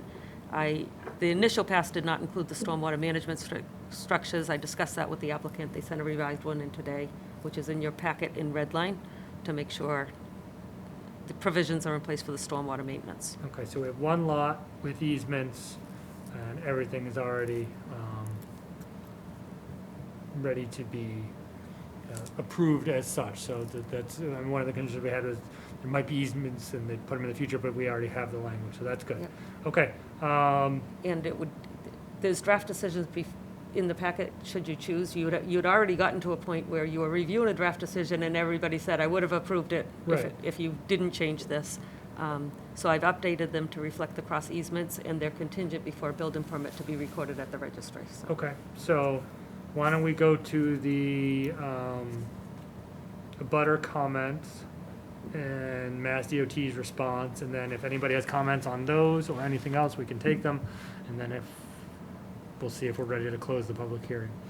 So I have a comment from Seth Bedard, Tuesday, January 19th, 2021. Ms. Wright, my name is Seth Bedard, and I live at 14 Highland Terrace. My family and I have great concerns regarding the proposed building at 419-435 Andover Street. As is, it is extremely dangerous and at times impossible to exit Highland Terrace on Route 125. We would like to see a clear marker in the street which would allow traffic to allow cars exiting Highland Terrace easier and safety access to Route 125. I will gladly elaborate if the board will allow. Thank you for your time. Seth Bedard, 14 Highland Terrace. Could we see where Highland Terrace is so that everyone knows what we're talking about? Yep, I'll bring it up in an area. Okay. I'm going to keep reading. I have a January 29th, 2021 email also from Mr. Bedard. Please include this letter in your next planning board meeting. My neighbors and I have been trying to contact MassDOT for insight and seem to be getting stonewalled. This letter is endorsed by each resident of Highland Terrace. Please feel free to reach out to me for further information. Dear Gene, my name is Seth Bedard. My family and I live at 14 Highland Terrace. As I stated in my last email to the board, my family and neighbors are extremely concerned with the proposed drive-through coffee shop and plaza planned for Route 114-125. Currently, we find exiting Highland Terrace onto Route 125 to be extremely dangerous. Vehicles traveling down Route 114 and turning right onto 125 at the intersection do so at a high rate of speed at all hours of the day. It is not uncommon to see North Andover police officers parked on our street as a speed trap. The sight of ambulances and fire responding to car accidents is also not uncommon. I have learned that MassDOT is citing eminent domain to seize property without compensation. I'm not sure about that, but we'll get to the MassDOT Yeah, they response. In order to expand the road and create an additional lane to turn into what will now be a Starbucks drive-through. Our neighbor at 424 Andover Street has stakes indicating that a significant portion of his front lawn and driveway, along with his neighbors on Route 125, will be taken during the expansion project. Although we like the idea of having a sidewalk so that my children and the many others in our neighborhood can safely walk to the Franklin School, we believe that this could make a dangerous road even more dangerous. We believe that this use of eminent domain will establish a bad practice for others living on main roads in our town. We welcome development in the town of North Andover and understand it is necessary. However, in order to make the situation less dangerous, we ask that the committee consider the following actions. Reconsider eminent domain. My neighbors are losing a substantial portion of their property with the sole purpose of allowing another person's business to gain financially. This is a bad precedent and I urge the town to reconsider this action. Eminent domain should not be used. Property owners should be reimbursed for the loss of property for the left turn lane that will be built to benefit the businesses in the proposed plaza and not the public as a whole. Remove the yield sign on the sharp corner of Route 114 and Route 125 and make it a red blinking red light or right on red after stop. This will prohibit vehicles from rounding the corner entering Route 125 at high rates of speed. Paint a clear do not block where Highland Terrace exits on Route 125, similar to the one Andover installed at the Andover Street Main Street intersection. This would allow cars from Highland Terrace to enter Route 125 more safely. This should also be done where Rock Road and residents enter 125. It may be safer to not even have an entrance into the new plaza from 125. I'm going to now read Mass DOT's responses. One, we understand your concern with the impacts of your neighbor's property.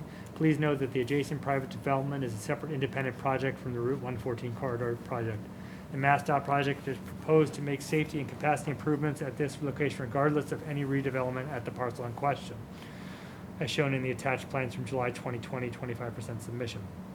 We are aware of the recently proposed developments at the Bertucci's Ethan Allen parcels and are trying to understand their proposed changes to access. If and when the redevelopment project gains local approval, then MassDOT will more seriously consider the project. If changes are necessary to the MassDOT project to accommodate this redevelopment, the developer would be responsible for the added construction costs associated. Please note that MassDOT can only acquire property that addresses the stated purpose and needs of the Route 114 project. We are proposing to acquire a portion of property along Andover Street within the project limits. This will allow us to provide the necessary sidewalk, bicycle lane, and storage for the southbound left turn lane. From MassDOT ROW, that's a right-of-way acquisition standpoint, there is a very structured procedure for acquiring right-of-way. An independent appraisal is performed to ensure that you receive fair market value offer, and there are negotiations with the MassDOT right-of-way agent before an acquisition takes place. The Ethan Allen parcel developer will be responsible to address safe access onto their property. However, they cannot use eminent domain to address these issues. Changes to access on a MassDOT road requires review and approval from MassDOT as part of the permitting process. Regarding the signage, the Route 114 project proposes to make significant geometric modifications to slow vehicles making the right turn from Turnpike Street, Route 114, Route 125, westbound to Andover Street, Route 125 northbound. The right turn movement will be under traffic signal control and will have a flashing yellow right arrow displayed while the westbound approach has the right of way. Also, the right turn movement in question will be displayed with a solid red right arrow when it does not have the right of way, and right turns on the solid red right arrow will be allowed after stopping. The do not block intersection markings will be considered, although there is a significant concern with motorists complying with the markings and would be heavily dependent on police enforcement in order to be effective. Rock Road is outside the MassDOT project limits. The developer should provide adequate vehicle storage on the site to ensure the drive-through vehicle queue does not spill off the site onto Andover Street. As far as the grading of the driveways, this aspect is the jurisdiction of the town and should be reviewed as part of the local site plan approval. And that was from the Matt Stott team as March 15, 2021. So just a little additional clarity. Any changes to signage and traffic lights and all of that is outside the scope of this project. That is part of the Mass DOT project, and we do not have control over that. And it, as Mass DOT states, it's independent of this proposal. What is going to be kind of an interesting dynamic is that, Gene, this proposal will require a Mass DOT access permit, correct? Right. So if we grant the proposal, if we grant the permit tonight, there may be changes based on the Mass DOT access permit. And that is the risk of the applicant. So I just want to make clear that the applicant understands that that's their risk, that if Mass DOT says this plan doesn't work or you need to make changes X, Y, and Z, that they're going to have to do that if they want their access permit, and they're most likely going to have to come back to us because it could be considered a change to the plans. Most likely it would be significant enough that they'd have to come back to us, correct, for further approvals. Yep, and if you do review the decision, I think I've accounted for all that in the decision where they have to provide that access permit prior to a certificate of occupancy. And then if they're deemed substantial, they come back to the board. Okay, and the applicant is aware of and understands those risks? We are. Okay. Again, as to eminent domain, in terms of this project, any eminent domain takings on Route 114, 125 are not done by the town. We don't have any control over that, but the Mass Constitution and the United States Constitution require fair compensation. So that would be between Mass DOT and the property owners, but they would have to be compensated for that. And there is a whole procedure for that. Okay. So, board members, questions, comments before we close the public hearing, or from the applicant, anything you want to add? I don't think there's anything necessary, but if you want to. Well, we just had, actually, for the record, Mark Johnson, we're happy to be back before you as quickly as we are.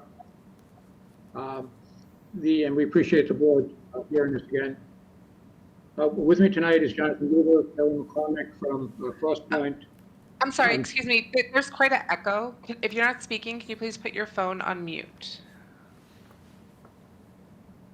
And Steve Moderano and Zach Riches from Bowler are here, along with Sean Kelly. So if you have any questions, either on the site design or on traffic, we certainly can respond to it. We just had a couple of minor suggested changes that led to the draft decision. Okay, so let's do that when, what do you want to do that now? Let's do that after we close the, well. Usually you allow them to come. Well, that's the question, do we want to vote tonight? Is there anything left to talk about? I guess the only thing I would ask is, Gene, have you fully vetted those easement documents? Are you okay with them that addresses everything we worried about?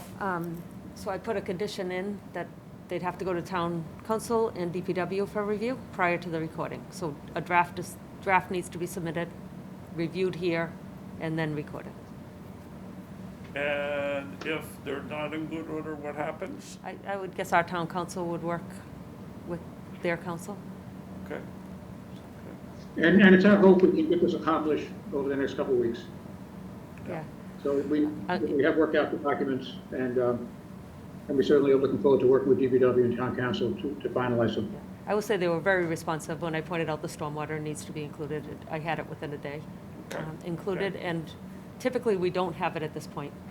To be honest, typically it's just conditioned that we have to get a draft, it has to be reviewed and then recorded prior to CO.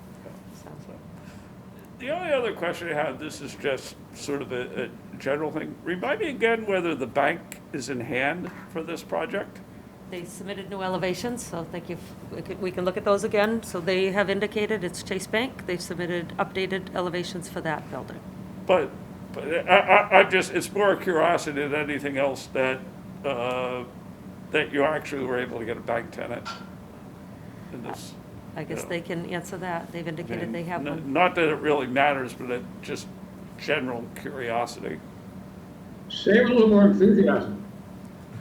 So do we have, is Chase Bank the potential tenant? The question's really along the lines is if this is speculative bank tenant and you don't get a bank tenant, what happens? No, I can answer that question. This is Kerry McCormick, Director of Development with Crosspoint Associates. So the tenants that we have identified on the plan, we have been working on drawings for specific tenants. We have leases ready to be signed, and we're ready to go to construction. So, it's all relevant to specific tenants. And I think we've identified, obviously, Chase Bank would be in the freestanding single tenant building. And then we have Starbucks with the drive-through, and then an urgent care adjacent to the Starbucks. So those are all leases that we have ready to move forward. Okay, great. Let's talk the remote members. Let's see if you have any comments or questions. Aaron? Nothing. Peter? No, thank you. Kate? All set, thank you. Kelly? My question's related to something in the draft decision, so we can, should we? Yeah. So, is everyone comfortable closing the public hearing? Hey, John, if I Yeah. could just speak to John's comment about what if it's not a bank? So if they came back and proposed a restaurant there, then I likely would say the parking requirement is dramatically different, the circulation's different, and that could trigger it coming back to you. And so even though it's an allowed use, the site plan, because it specifies bank, could trigger coming back. So, I'm sorry. Okay. So, can we get a motion to close the public hearing? Before you do that, do you Yeah. want to entertain Mark's comments on the decision? So the hearing should be open if you're going to entertain. Okay, so well, then we'll do Kelly's comments and Mark's comments. We'll do that all now. So why don't we get I'll defer to Kelly first. Sure, thank you. Let's get the decisions up. Which one, Kelly, what do you have, Okay, let me Comments bring on- it. It was, So there's a Sorry. common driveway in the regular one. I trust the regular one, site plan? it was the regular one. Sorry, I have too many documents open right now. I'm trying to find it. It was number 43 and in special conditions, number Yep. 43. It was about the drive-through lane monitoring. Yep. So this is actually remains the same as where we left off the last time, and so the applicant has suggested some substitute language. So 43 is how I constructed it, and what's highlighted in pink is what they're suggesting.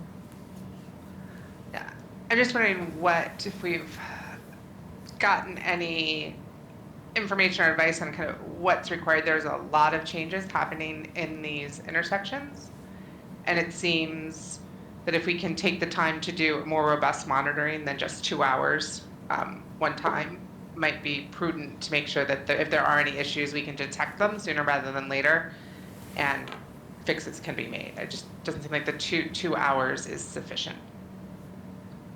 Maybe Sean Kelly from Benaz Associates can just address that question. Sure. We tailored the monitoring program to try to look at the drive-through impacts during the busiest hours, and typically that's your, 7 to 9 in the morning. Mass DOT's requirements when they do monitoring programs as part of their mitigation through MEPA requires 1 day of analysis, so we tried to follow that framework. Could we do a couple days? Sure. I'm not sure the results are going to vary that much, but typically when you do these monitoring reports, you go out and look at things during the busiest hour. This particular use of the Starbucks, that would be your 7 to 9 in the morning. We typically wouldn't do it any further in the day because the queues and the delays are going to get shorter, as you can imagine, as you move away from that breakfast peak period. okay, didn't we talk about this one before? You did, and they narrowed it down to the board's concerns seem to be more associated with the drive-through operation than the general traffic coming and going. Yeah, I like what we have, to be honest, I like what we have written.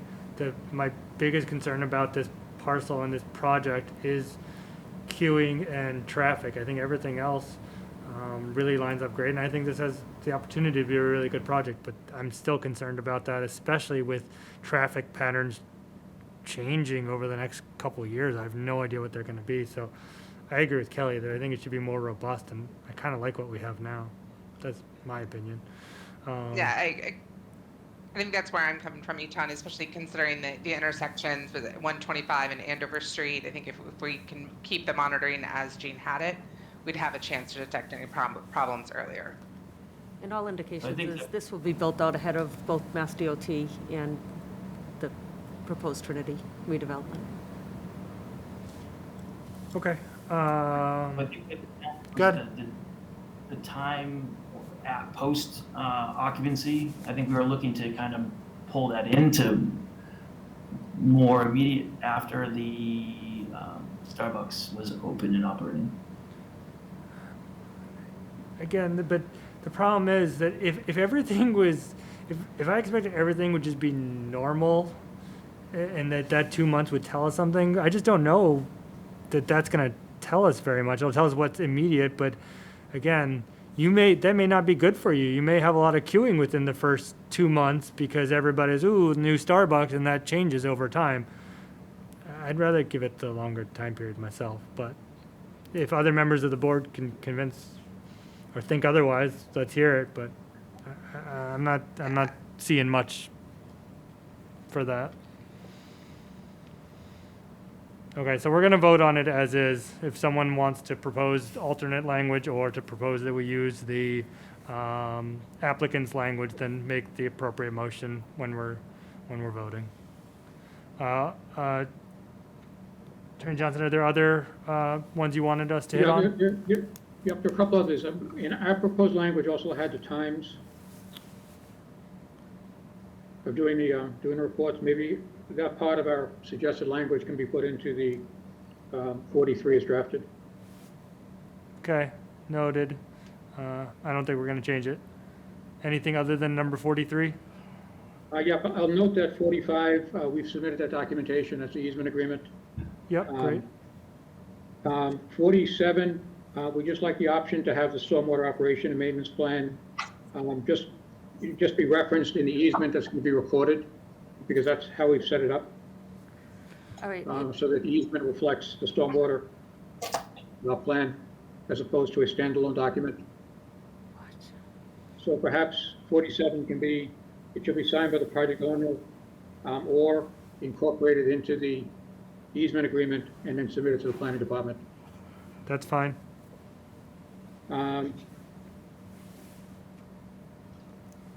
In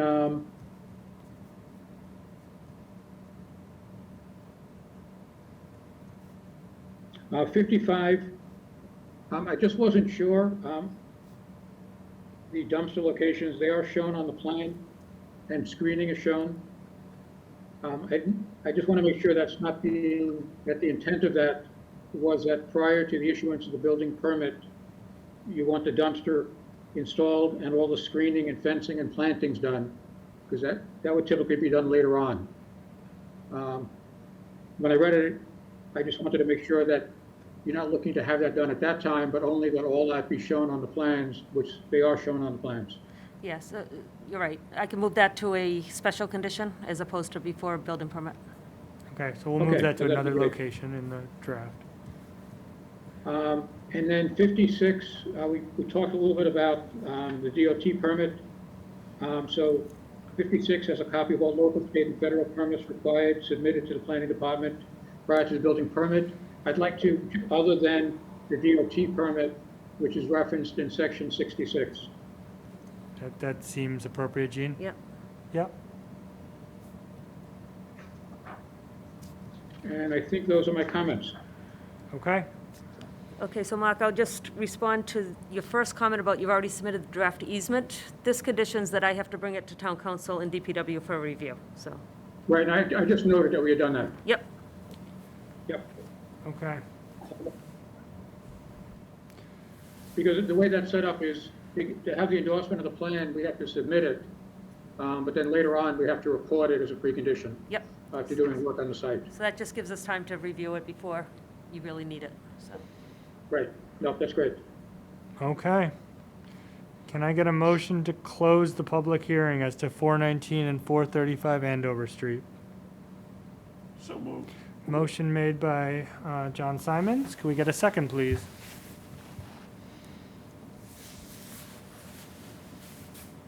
This is Kate, I'll second.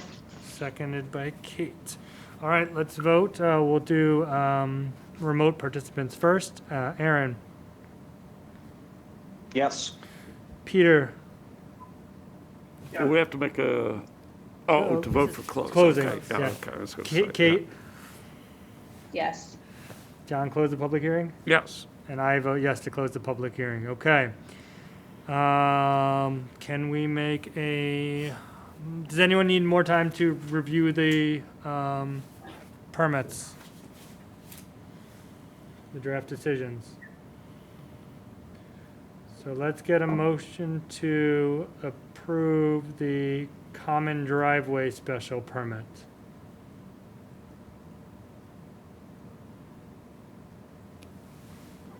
I'll make a motion to approve the common driveway special permit. Motion made to approve common driveway special permit 419 435 Andover Street.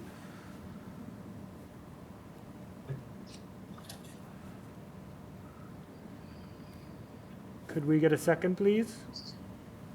Is there an L second? Okay. Aaron, vote. Yes. Peter, Yes. Kate, Yes. John, Yes. and I vote yes. Okay. Notice of decision, site plan review, and parking special permit. Does anyone need more additional time to review? Okay. Hearing none, could I get a motion to approve the site plan review and parking special permit for 419 and 435 Andover Street? So moved. Motion made by John Simons. Could we get a second, please?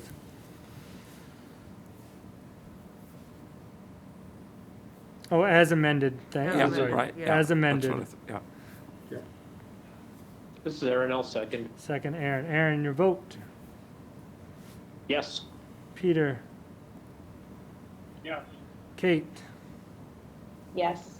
John, Yes. and I vote yes. Okay, approved as amended. So 43 stays the way it is. The other suggested amendments are made. Anything else from the applicant? Thank you very much. Thank you very much for your continued work on this. Glad it worked out. Thank you. Okay. All right. Gene, anything before we go to Royal Crest? I do not have anything. Okay. Royal Crest Estates, 1 and 28 Royal Crest Drive, Trinity Financial. Jim Keefe, proposed master redevelopment plan for the property. Okay, so what we're going to do tonight is we are going to go through comments that we have received to date regarding traffic. We are going to read those comments. We are going to read Mass DOT responses that we've gotten as they relate to any comments.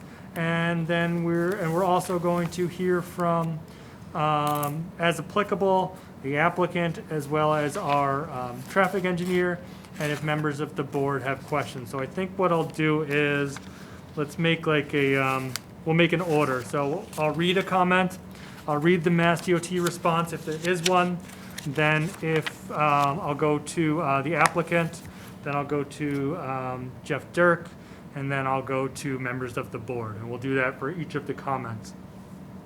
Originally, Mass DOT was going to come to our meeting tonight, but they were in front of the board, the select board last week, received feedback and comment, which I think they wanted to address before they came to us. So they did not come tonight, and they're going to come back once they've addressed some of the comments they've already received about the improvement project. Anyone have any comments, questions about that, issues, or any suggestions regarding how we're going to do this? Nope. Okay. All right. Comment 1. Leah and Matt Collar. The comment is, the other issue is traffic on 114. That road is already a major routed road for commuters and semi-trucks. Now to add even more traffic to it with only the 1 and 2 lanes we have seems dangerous. I very much think the approval of this project needs to be reconsidered for safety and overcrowding issues in our town. When we moved here, we did so for the small town and community feel. To turn this town into more of a city is not what many of us feel is wanted or needed at this point. Thank you for your time, Leah and Matt Collar, 85 Lancaster Road. MassDOT's response was Mass DOT cannot offer input on the private development proposal. Any traffic impacts specifically related to the redevelopment of the Royal Crest Estates need to be answered by the developer. Mass DOT's Route 114 corridor improvement project will provide a consistent 5-lane roadway cross-section as well as a sidewalk on the north side of Route 114 and a buffered shared use path on the south side of Route 114. As such, the project will improve access safety for pedestrians and cyclists while providing multimodal connectivity for the community. The MassDOT project incorporates safety and roadway capacity elements discussed as part of the 2010 corridor study prepared by the Merrimack Valley Planning Commission and multiple road safety audits performed by Mass DOT at the high crash locations. Okay, is there anything the applicant, do you guys have any particular comments about this comment? You don't have to comment on everyone, but if you do, great. If not, we'll move on to Mr. Dirk and members of the board about this particular comment. Jim, anything from you or your team? I know it's a late night, Mr. Chair, and there are a lot of questions here. I think what we'd like to do is just respond to questions that come up from the answers that were provided. But Mike Lozano's here with us, as is Matt Keeley, and we've gone over these questions and we'll be happy to answer them in detail. Okay. All right. Jeff, anything to add on this particular one? I don't see anything really for your input at this time. No, I agree, Mr. Chairman. Okay. Members of the board on this particular comment? Okay, we'll move to the next one. Looks like MassDOT did a pretty good job answering that one. All right, do you have an estimation of the impact on traffic? With the 3 right-in, right-out intersections, it would appear that this will result in heavy traffic at the intersection of 133 and 125. Mass DOT says they cannot offer input. I think this is a good one for the applicant. Yep, I can address that. Just wanted to point out that information is available in our appendix. There are traffic volume diagrams that show our site-generated traffic volume increases during the AM, PM, and Saturday peak hour at all of our study area intersections. All right, in terms of the 3 right in and right out, probably a couple months ago now, I questioned that as well. You indicated there's only 2, but in your presentation summary that is on our website, I think it's on your website, I think it's on other people's websites at this point, they all show the screen showing 3 right in and 3 right out. And so I think it would be helpful to update the presentation summary so that we can get it online showing 2. One of the pages showed 2 and one showed 3. Agreed. Thank you. And this is Mike Lozano from Trinity. That was an early diagram that showed the 3 right turn in and out. So the actual plan only has 2, and we will update that graph. Okay, and like I said, various websites, and I believe the Co-Urbanize website has an image of that as well, so you might want to take a look. So to be clear, we're going to have the current proposal is 2 right-ins, right-outs? Yes, so Okay. 2 in between the anchor. That's correct. Street. Yeah, and if I could, with the images that are on the website were part, it was just a graphic that was part of one of the early presentations that we did. It wasn't directly related to the plan. So, for full disclosure, we've been putting up the presentations that we've been doing, like all the presentations, to an extent on those websites. So that's why it's up there. But we will correct that going forward, certainly. Okay, and so can we also get an estimate of the impact on traffic? So I know we did see some numbers earlier on during the presentations regarding how many trips we expect to be using these 2 right-in, right-outs on a given day or at peak times. If we could just have those numbers, I think that would be a good answer for the question. Sure, I can put those together. Okay. Do we have, do we have those now or somewhere? We've used those numbers I before. could read them off of a graphic, but Yeah, that's fine. it'd probably be better if I put them in writing. Oh, go ahead, we just read them. Yeah. Okay, so during the morning, we have a total of, bear with me for a second, there's a lot of numbers here.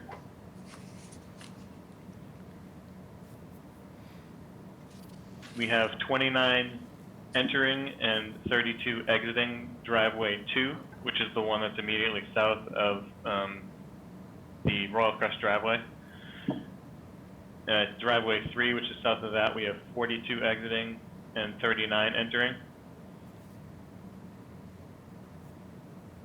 During the weekday evening peak hour, at site access driveway 2, we have 44 exiting and 50 entering.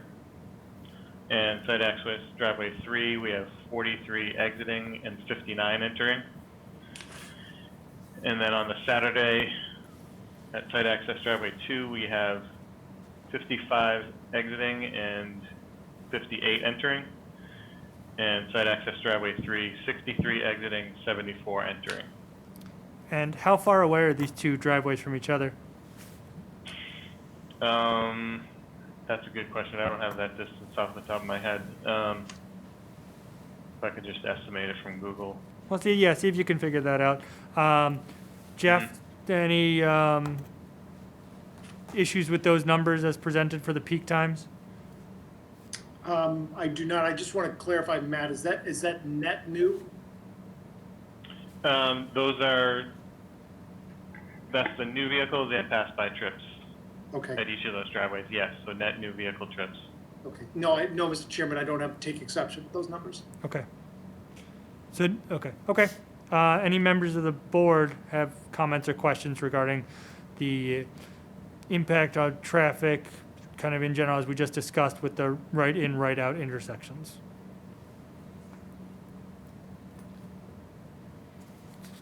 Okay, thank you for providing that information. Yeah, if you could find out, Matt, or how the distance between those two driveways, I think that would be helpful. You know, if we have 40 cars coming out in an hour on one and 30 in another, you know, how far away they are from each other, they're all going the same direction, would kind of helpful for us to kind of imagine any kind of queuing issues. Yeah, without having a site plan up in CAD, I wouldn't want to throw a number Okay, out there yeah. as a guess. If it's something you can just. I'll get that number for you. Yep. Okay. Going to Cheryl Thibodeau's comment. I hope I pronounced your name right, Cheryl. As I'm sure many other residents are also indicating, I'm severely opposed to this redevelopment plan. While as a realtor, I appreciate the need for housing in town, this proposal is just too darn big. We are not Linfield with immediate highway access. That keeps the traffic impact through Linfield minimal. Route 114 is already a mess, particularly at commute times, and even worse when Merrimack is in session. I know my colleagues and I are among those that cut across 125 and through the office park and then through Hillside Road to avoid at least some of the major congestion at the two intersections off Route 114 and 125 and 114 Elm Street. The congestion continues all the way to the NAMS, North Andover Middle School, Main Street intersection. Traffic going down Johnson Street has increased, and the old center is a mess with people trying to avoid the 114, 125 traffic. MassDOT Route 1 response, MassDOT's Route 114 corridor improvement project proposes to close off this shortcut to increase safety for the local residents who live on Hillside Road and for visitors of Chestnut Green. Route 114 will be widened to 5 lanes east of Andover Bypass to provide additional capacity and help reduce travel times. As a reminder, the Chestnut Green Office Park is private property and cannot legally be used as a cut-through. Okay, thank you, MassDOT. I don't see any thing for the applicant or Mr. Dirk to comment on that particular comment. Any members of the board have any particular comments as to that? And if as we're going along, if any members of the board just have a general comment you want to make, feel free to just interrupt and to do so, okay? Or at the end. All right, go to Tara Fortune. I like that name. All right, Tara Fortune. My name is Tara Fortune. My husband and I have recently moved to town on Berkeley Road with my family. We have 3 children, 2 of which are currently in the NAPS at Franklin Elementary School, and a toddler who will eventually enter the NAPS system. I grew up in the neighboring town of Andover, and I am familiar with the age of the Royal Crest Estates and potential need for revitalization. However, the magnitude and scale of this project are concerning to me for a number of reasons, so I'm writing to express my distaste for the project as it is currently being presented and proposed. Traffic and infrastructure. One of my biggest concerns is traffic and infrastructure. The 114 corridor is already a heavily congested area with traffic, especially at peak times. While I have seen the traffic review documents and the developer's proposal committed to a robust transportation demand management program referencing the use of shared cars, secure bike racks, the use of Blue Bike or similar company on site, how do we know what percentage of tenants or residents in the community will utilize this, and will this provide enough of a significant impact to reduce the traffic that will be produced by adding 124,000 square feet of office space, 79,000 square feet of retail space, 102 hotel rooms, 1,000 off-campus students, 246 townhomes, and 1,148 mid-rise residential units. I am also concerned with the additional volume of not just the cars to shopping areas, but delivery trucks to hotel, restaurants, and retail stores, in addition to the shuttles and buses for public transit to this location. Has the town discussed how this will affect not just the immediate roadways near the project, but the impact that this will have on the rural roads, even distant to this in the town, as people will use their GPS to find ways to redirect them around the traffic that may be very heavy at times around the area? Are the surrounding roadways in the community capable of handling this kind of traffic as well? Lastly, in regard to traffic, does the town feel that the proposal for pedestrian crossing is sufficient and safe for the volume of people, students, in relation to the amount of increased vehicle traffic? MassDOT says they can't offer any input. I'm going to try to break this down into a couple of points. There's some good points, questions in here. So I'm going to try to break a couple of those down. What percentage of tenants or residents of the community will utilize this, meaning the shared cars, bike racks, use of Blue Bike, or similar? Did you guys have a way to estimate based on other similar communities what you would anticipate for people using bikes or car shares or public transportation or things like that? Maybe to Matt or to Mike.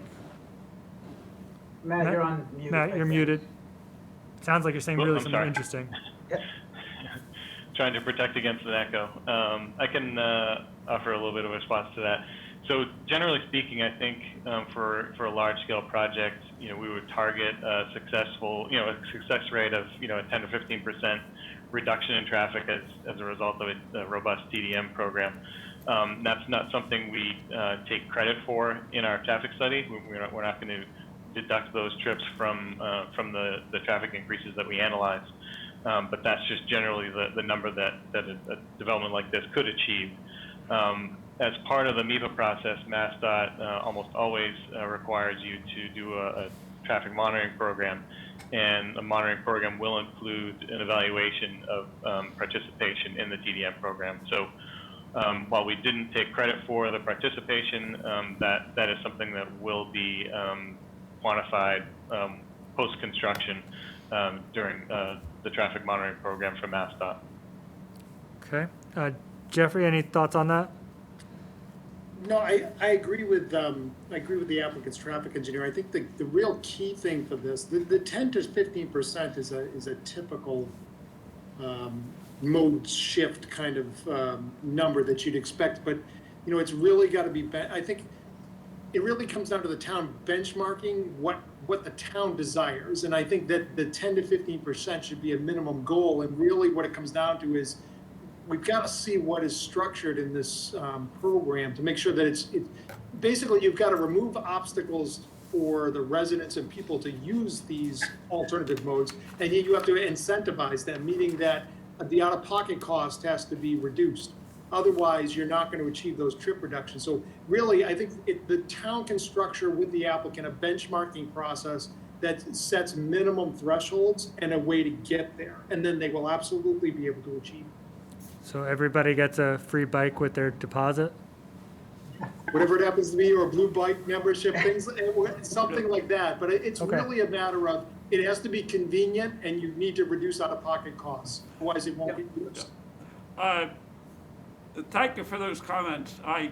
I'm extremely skeptical that you could ever achieve 10 to 15% in an environment like we're in there.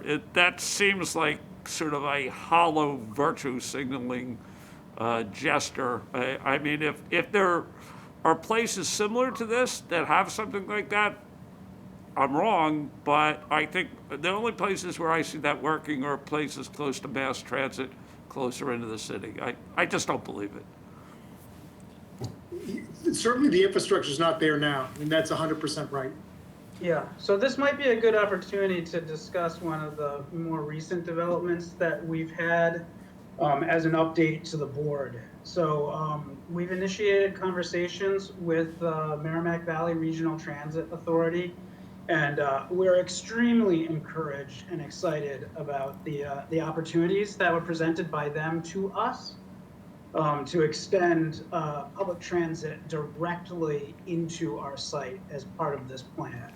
So we are very early days in starting those conversations with them, but it really, I don't mean to be difficult, but that's the very sort of thing that I think rings hollow to me. Every day, if I could just if I could just finish what John, we need people to mute their microphones. We can't understand what you're saying. So I would like John to repeat, but you have to mute your microphones if you're not speaking. Let John finish, and then Michael will get back to you. Yeah, I mean, my observation, let me give you an example when I hear Merrimack Valley Planning Authority.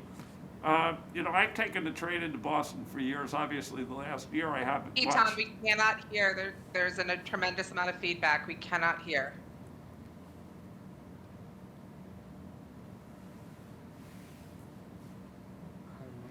If anyone's not on mute, please mute yourself. I think it's coming from the meeting room. Okay? Nope. All right, want to try again, John? Yeah, my observation is, for all the years I've taken the train from Andover, I've noticed every morning a Merrimack Hold Valley. on, John. Mike, could you mute yourself? Mike? I'm muted. I just unmuted just now. You're not showing muted. Now you are. Kelly, is that better? It was better when John just started speaking again. Miraculously, it cleared up. So Okay. it seems to be, we're fine right now. You sound clear. Okay. We're good right now. Thank you. All right, go ahead, John, sorry. But every morning I would see a Merrimack Valley bus go by.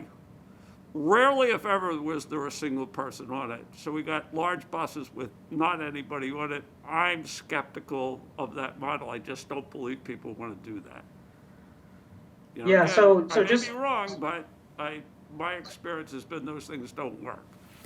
So just to conclude my update, so as part of that discussion, we've been talking both about extending some public bus lines into the site, but beyond that, there's been discussions about creating a direct connection to the Regional Transit Authority's commuter coach service directly to Boston from our site.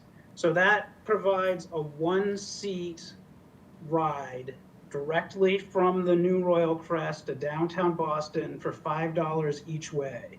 So you would have a connection potentially to the commuter rail, but beyond that, we're talking about potentially starting direct service via, dedicated commuter coach directly to downtown Boston.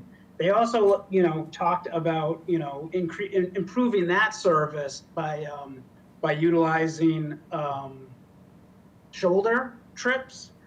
Utilizing the shoulders of the highway, which would reduce the total trip time of those trips into Boston to something under an hour, which would be very competitive. So again, these are things that we're looking at. I think that they have real opportunity. We are, our real plan here, and something that we've really spent a lot of time in doing, is to provide alternatives to people from their cars. People will definitely drive as part of the new Royal Crest, but right today, you have to drive if you live there. For what we're planning, we're planning lots of different options for people to get out of their cars and travel where they need to travel without a car. So, okay. And so just a couple of comments from me and then other members of the board. So one, I believe the applicant said that any percentages that are taken off are not reflected in the traffic study. So I think that's the good way to go, to be conservative with your traffic study. And anything, that happens here reduces those numbers. I do think that bikes could be really I'm not so sure about the transit authority and how many people would really be using that. Based on my experience as well, I think it's a great program, but it's often underfunded and often underused. But I think bikes would be, especially with the college campus and students right across the way, with 114, the way it's being developed with restaurants and other amenities, with the closeness to downtown, that I think bikes would be, I think they, especially in the summer, spring, fall, maybe not so much in the winter, could be used well, and if incentivized, as Jeffrey stated, I think that would be a large draw. The other thing I'd say is to Mike, it's great that you're having those conversations, but we need some of those conversations to turn into commitments, whether your end or on the other end. It's great to hear about them as we go, but to make it real, we need commitments, and I think that's gonna, on a lot of these things we're still in the early stages and talking about what's going to happen, but if we can start getting some commitments, I think that's gonna make people feel a lot better. And we agree. Okay. And, in those discussions with the RTA, we specifically made that point that we need to take it beyond just talk, that we need to have, actual commitments. If we're gonna really talk about this, that we need to be able to deliver on that. And that's something that we agree with you. Okay. Any other members of the board want to comment on these particular issues? You can raise your hand or just jump in. Nothing? Okay. Peter, just yeah? a quick comment. I'm also very skeptical about the bike solution. To John's point about, or your point about need commitments, what financial commitments to make a bike program work would the applicant commit to? And that's something the applicant could make a commitment to if they really think that's a solution. And also, what are examples in a comparable suburban community where the bike solutions have made a significant difference? And there, I mean a community that's actually comparable to North Andover. I would think a lot of these bikes would get one-way use away from the site and be gone. And especially with the public bus transportation, again, they're very exciting to hear about, and those are developments that I would love to see, that type of dedicated bus arrangement right to the site. But it seems to me we're a long way from a commitment. And unless there's a commitment, I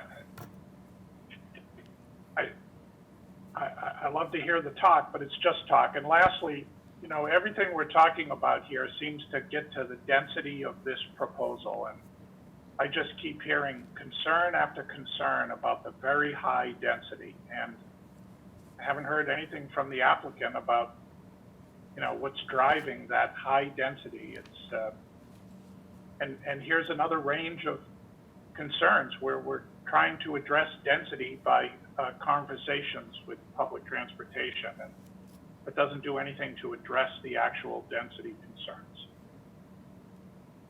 So just very briefly to address the density comment. One of the things that we are trying to do here is to create a walkable, pedestrian-friendly environment. The Royal Crest that exists today, 588 apartments spread across 76 acres. If you want to go get a cup of coffee, you have to get in a car and drive down the road to do it. If you want to do anything, you have to do that. So we're trying to create, a neighborhood where you don't have to do that. If you need to get in your car, you can do that. And the work that, Mass DOT is doing and in our coordination with them is you would allow for that. but if you want to get a cup of coffee, you can walk downstairs, you can walk across the street, and you could get a cup of coffee.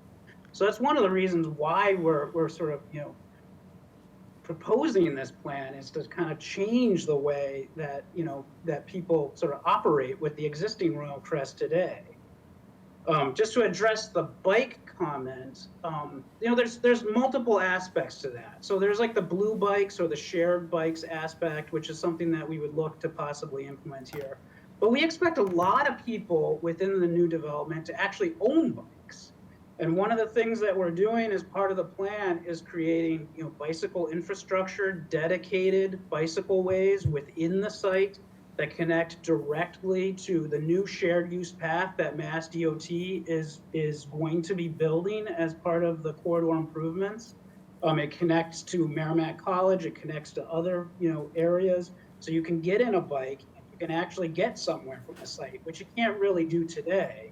And all of the new buildings and what we build today, we build interior bike storage, and we kind of build the buildings to accommodate bicycle ownership, again, to reducing those barriers to using those things. So, we want people to use those, we want people to walk, we want people to use the bikes, we want people to use public transit. We know that people will still drive, but we want to give people choices, and we think it will work.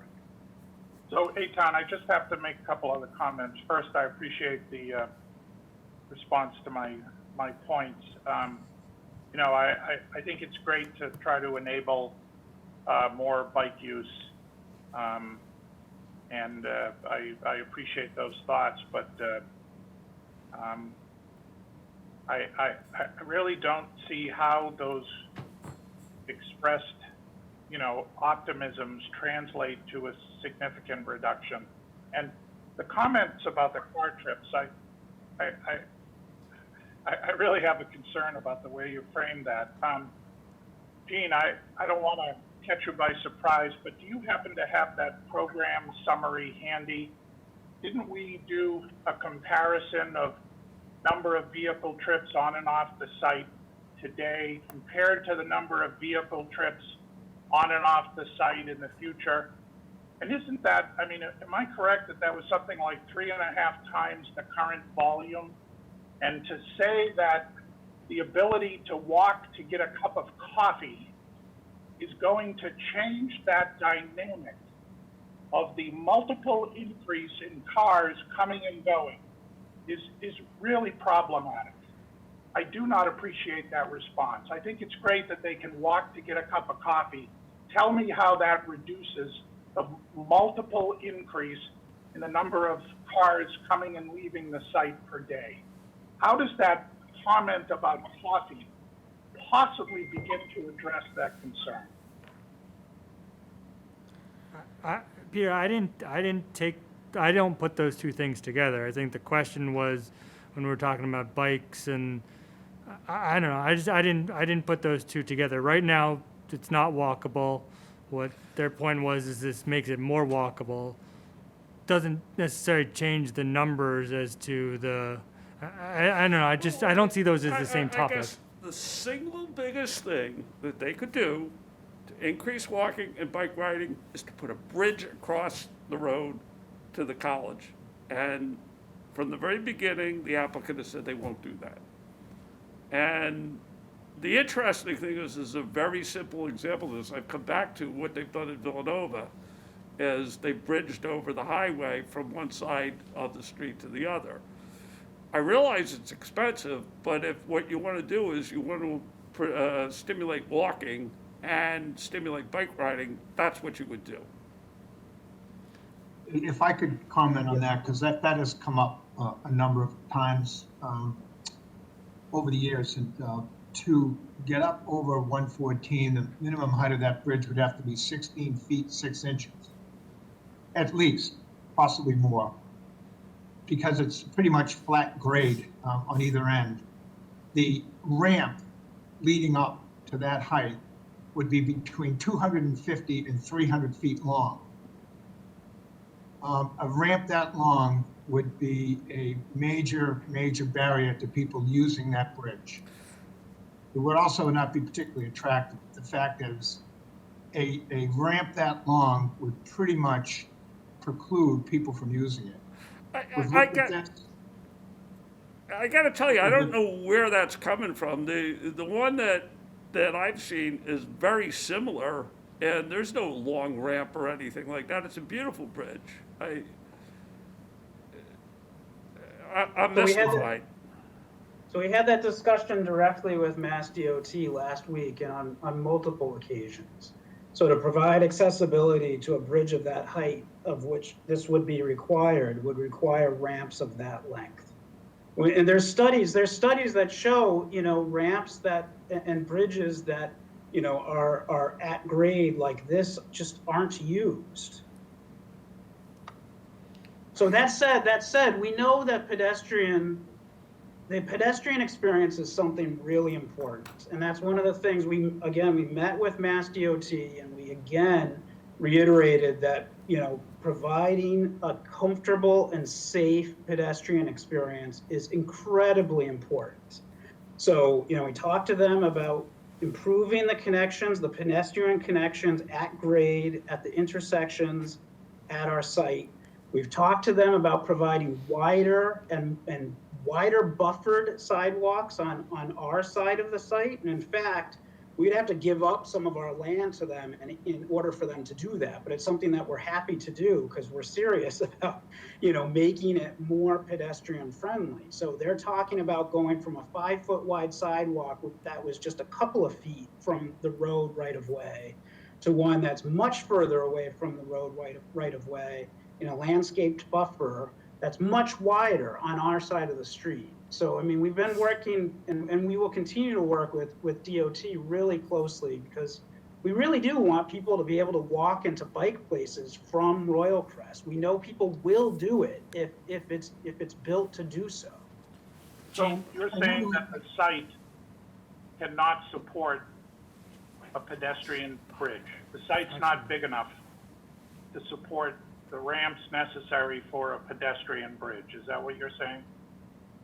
We're saying that the length of the ramps to access a bridge of that height are so long that it wouldn't be used. So the site cannot accommodate a pedestrian bridge?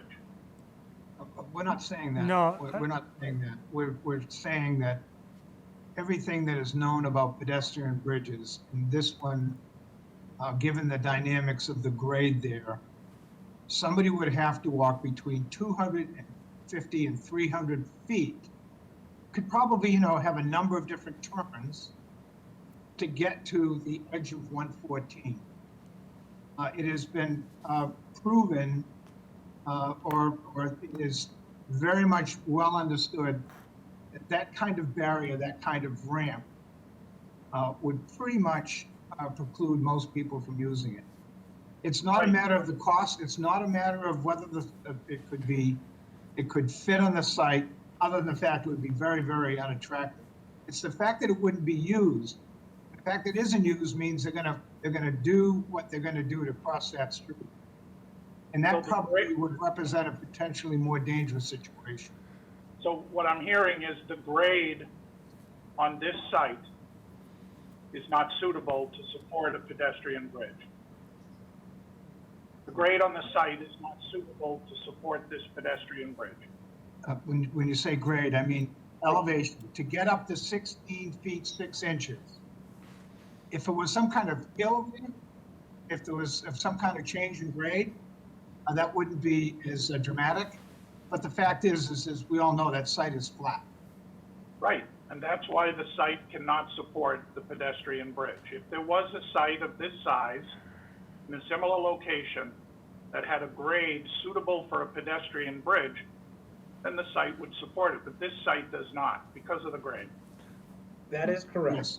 Okay, but I think just to clarify, it's that with this grade, you would need a long ramp, and that basically consumer use of such ramps has been found that instead of walking 300 feet, and a lot of people would say, nah, I'm not going to walk over the bridge. I'm just going to run across the road.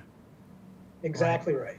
Exactly right. So it's a mixture between what you can do, what would be required to actually build this bridge, and then what's generally known about consumer uses of such bridges. I don't know the answer, Yeah, if those things are true or not. I disagree. I'd like to see them put more of an effort into it because, Well, you know, I mean, I just Googled this specific location and they won an award for the Society of Engineers for the quality of the bridge construction. I mean, it is doable if you want to put, I think, the reasonable amount of thought into it.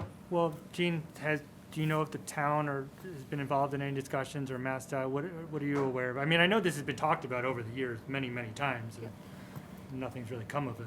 I haven't been part of those conversations. Okay. I just know a lot of people are pushing to, we have one at the high school, to McDonald's. Anecdotally, I've heard when that first went in, everybody was still just darting across because you had to walk up the cross ramps and over, but there was no fence there at the time. When the fence went up, it forced everybody to do it. And so, in my mind, I'm trying to envision, like, what obstruction would they have to be put in place? That would be extremely long to prevent people from still darting across, so. Now it gets used. It's used all the time for the high school students, there's no question, but there's no alternative. It's either jump the fence or go the walkway, and the walkway's easier than doing that. So I don't know about this height and the length of the ramps, because it's spanning 4 lanes on Route 125, which is also a state highway. For McDonald's, this would have to span essentially 5 lanes, so. Well, is this something we can hear from MassDOT about? I can ask. Yeah, I mean, this is something you guys talked with MassDOT specifically about, right? Yes, we did. Okay, so let's ask them the questions ourselves so we can at least kind of get some answers as well. Question. It comes up all the time from the public. We hear it a lot. You guys heard it last night at the Master Plan Implementation Committee. I mean, it's certainly being asked throughout the public comments. So I'll talk to Mass DOT. Okay, so let's and John will share the Villanova example. For the record, yeah. Yeah, and with you, and then let's ask them, is something like this possible? And if it's not possible or not suggested based on their expertise, why? Just so we have, I mean, I understand what the applicants are saying, but let's drill down into that a little bit. Are those assumptions fair regarding the heights? Are those assumptions fair regarding consumer use of pedestrian bridges? If they are, then maybe we have their answer. If they're not, then maybe we can keep talking about it. Yeah, and I will say that's some of the feedback that Mass DOT received at the Board of Selectmen meeting was related to the pedestrian crossing and the safety and the amount of pedestrians crossing at this intersection. So again, the bridge came up at that meeting too. And so I think if we get Mass DOT's input, and that was one of the things that they are going to look into after that meeting, so. Okay. And I just want to add as a closing point on this topic that these extraordinary measures like pedestrian bridges are being driven by the very high density of people proposed for this site. And if these extraordinary measures to accommodate that high density are not possible, calls into question whether or not the site holistically can support this proposed density. Well, but just on that point, Peter, my assumption is if we had a pedestrian bridge across from Royal Crest to Merrimack, that would primarily be used by Merrimack students. That seem fair to everybody?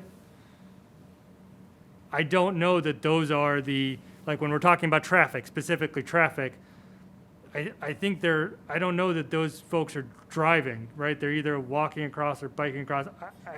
I would feel, my guess is that a small amount of them, or taking a Royal Crest shuttle, that those aren't the big numbers of traffic that we're talking about. So whether they're, right? So fair point, Eitan, but what we're hearing from the applicant is this sort of apples and orange thing. We're going to reduce the number of cars by providing more walkable access across 125. And what we're saying is, the examples we have seen is that's accomplished with a pedestrian bridge. Well, we can't do a pedestrian bridge. Well, what happened about that component of reducing vehicles?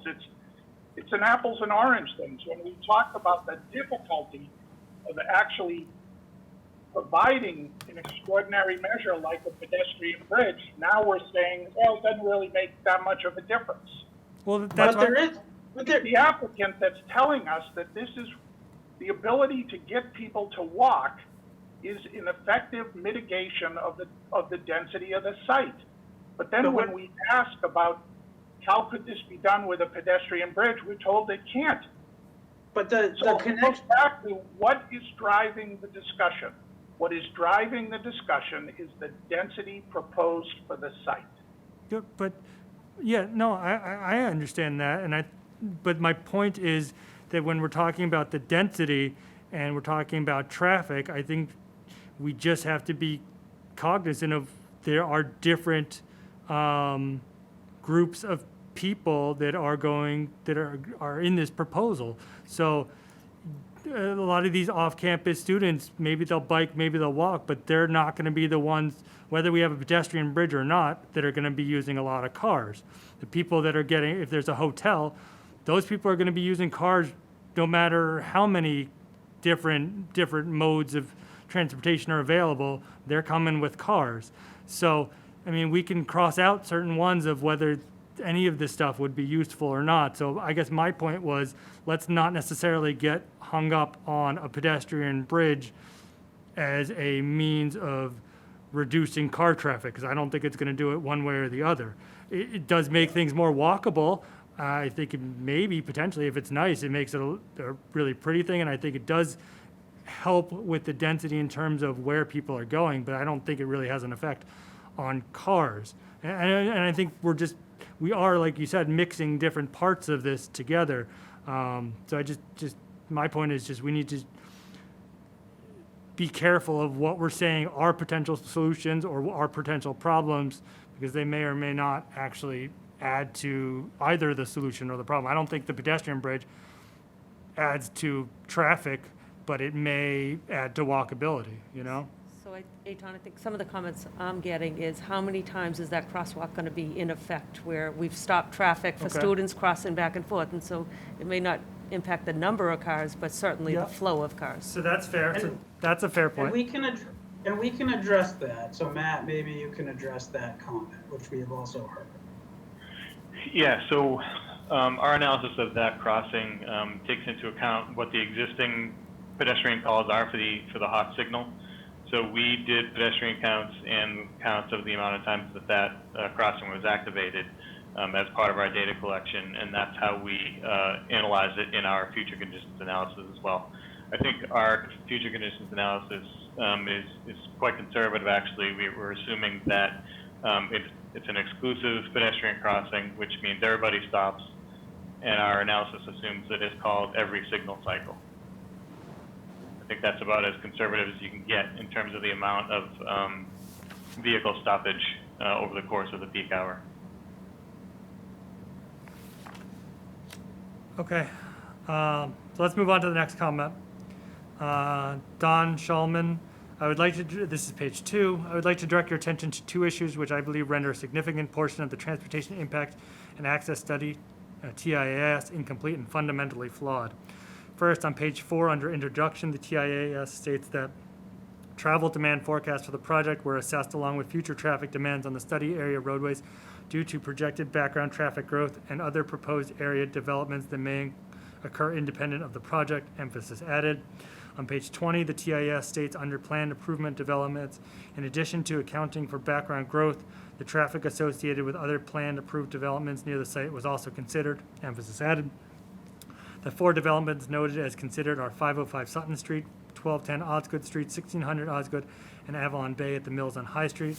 The 4 projects are substantial, totaling 578 new rental apartment units and more than 4 million additional square feet of multi-use facilities. All of these projects are subsequently described in the TIAS as mentioned for informational purposes only and not included due to their distance from the site. This despite the fact that all 4 described earlier as near the site, they are all within 4.5 miles, and with the 2 largest directly on and all 4 principally reached by routes 125 and 133, which feed directly into intersections which are included in the study area. Understandably, the specific traffic impacts of the 4 referenced projects are not the responsibility of the authors of this TIAS and are likely to be found in other traffic impact studies to be considered as a whole by you and the Planning Board. However, to state in the TIAS that the projects are near the site and considered and then category dismissed is too far from the site and not included means that, in this case, considered appears to me excluded and ignored. Second, nowhere in the TIS do I find any reference to impacts to roads and streets leading to or in neighborhoods that surround and directly abut the site to the west, north, and east. There are no mentions of likely impacts to Berkeley, Tolland, and Rock Roads, Chestnut Milk, Hewitt, access to the abutting Franklin School, Maplewood, Longwood, and abutting properties on Quail Run and Montero Way, and Hillside or Mill Roads. As traffic increases on Route 133, 125, and 114 as a direct result of this and other projects, it is a certainty that drivers will attempt to avoid increased congestion and additional signals by using these residential neighborhood roadways in much greater numbers than at present. Traffic in the neighborhoods will increase significantly. The same can be said in general for traffic on Massachusetts Avenue, Andover, Stevens, Salem, and Johnson Streets, all of which lead directly from routes 114 and 125 to an already congested Old Town Center through surrounding neighborhoods. As a result, this TIS is, in essence, only a presentation of impacts to Route 114 and fails to address impacts of the project to numerous roads and streets that surround and abut the site. Therefore, this TIS does not investigate or present the full impact of the project to the traffic in the area. I hope that you and the planning board seriously consider the shortcomings of the TIS. Donald B. Shulman, 85 Hillside Road. MassDOT says that they can't respond to that. Yep, do you want to Just give me 1 second. respond first? Just give me 1 second, because he had another comment. I'm just trying to see if they should be separated or not. Okay, yeah. So why don't we hear from Matt and then from Jeff, please. So I think maybe we should just start on the first point first, and Jeff can respond if he wants to, and then move on to the second one. But to address the first point, we obtained the traffic studies for all 4 of those projects from the town, so we have the actual traffic studies done for each of those.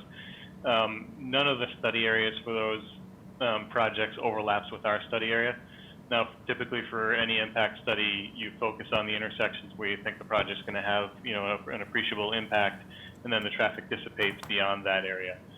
So, like I said, with our study areas not overlapping with those studies, there are areas that the commenter is referring to that may not have, a significant impact in traffic there, and that's where our background growth assumption comes in. We assume 1% growth per year for 7 years to assess that future condition to account for projects that may not be immediately adjacent to ours or maybe nearby but not contributing significantly to the traffic stream.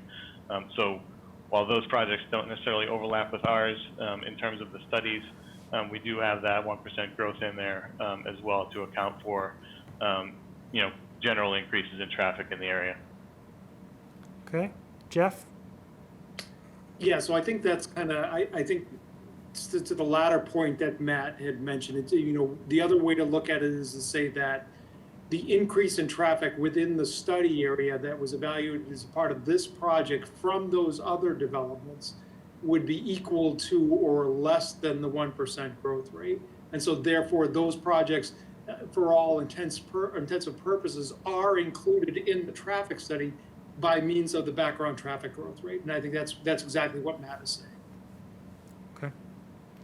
Okay, second point? So the second point goes, I'm getting an echo, sorry. Just acknowledging traffic increases on other area roadways that weren't part of the study area. I wanted just to point out that, we've heard comments about cut-through traffic on the side streets off of 114. We've actually brought that up with MassDOT and have acknowledged that discussion of traffic calming is definitely a possibility that we can get into. And we've started to think about that, and we know that that's something that the neighbors may be interested in. So we're happy to have that conversation. Okay. And I think that's typical that the town would require some contribution as a part of the project towards traffic calming. And what does that involve, for instances? So it can involve anything from, you could have like peak period turn restrictions to certain streets. If you find that congestion during certain time periods of the day, people are using neighborhood streets, then you could say no left turn or no right turn or no outlet or things like that can be done. There's also ways to have the traffic to the extent that it's going to go down the street. You make it so that they need to go slow. You do things like, curb line reductions, things like that, just to make it so that really, if you're going to drive down any of these side streets, it's really not conducive to through traffic. You're going to have to go so slow. There's no advantage to doing it, or it's uncomfortable. It doesn't detract from residential use. The people that live on there, in fact, it might be more beneficial to them by having the slower speeds. But for a commuter, it's not worth travel time savings doing it. So there's a number of things that can be done to really make it so that you stay on Route 114. Okay. Next comment, also by Donald Shulman. In the final paragraph, the subject letter, VHB asks the town along with VAI to confirm that the improved enhanced roadway network will be sufficient to accommodate the projected traffic from the Royal Crest Development Project. Regarding that request, I note the following. There are no criteria cited by which to determine whether or not the network will be sufficient. There are enhancements to the network that are the responsibility of the MassDOT's Route 114 corridor improvement plans, which VHB notes that they have discussed with MassDOT, but of which MassDOT has yet to determine their feasibility and desirability. In other words, there is no commitment from MassDOT that these suggested additional measures will be included in the improved and enhanced network. And the roadway network in the VHB analysis does not include any of the roads or streets in the surrounding and in some cases directly abutting neighborhoods. As to VHB's request, I suggest that given the information available at this time, the town cannot confirm that the surrounding roadways will be sufficient to safely and effectively accommodate the additional traffic from the Royal Crest redevelopment project. MassDOT doesn't offer any opinions. That kind of confirmation is not something we generally do. What we do is we take into consideration the traffic data as presented, and we incorporate into any potential draft zoning articles or into any special permits in the future, either mitigation or criteria that would address that, or we don't. If we think that the traffic is too much, then we vote against any certain zoning changes or criteria. It's not something that we make a determination on. So go on to the next one. This is from Lynn Rudnicki. We're on page 5.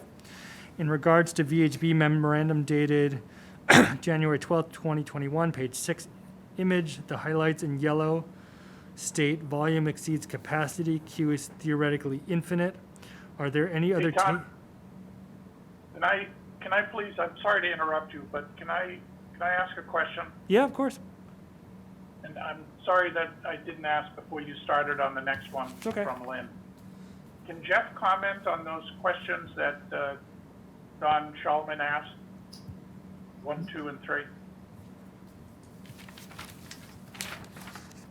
Well, I mean, I can have them. They're not really questions, but I'm sorry. The points that Don Shulman raised in 1, 2, and 3. You're right. They're points.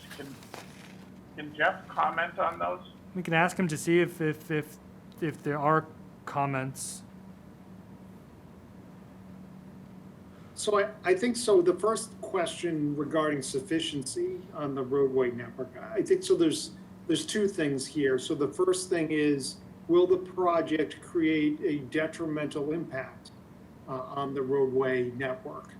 And I think that based on the analysis that was provided by the applicant, in a determination as to sufficiency with regards to does it degrade the transportation infrastructure, I think, that is something that we did evaluate. And I think, would you say that the project is using the available capacity that's created by the MassDOT project? I think the answer to that is yes. Does it create a condition where it's making things appreciably worse than it would be without the project?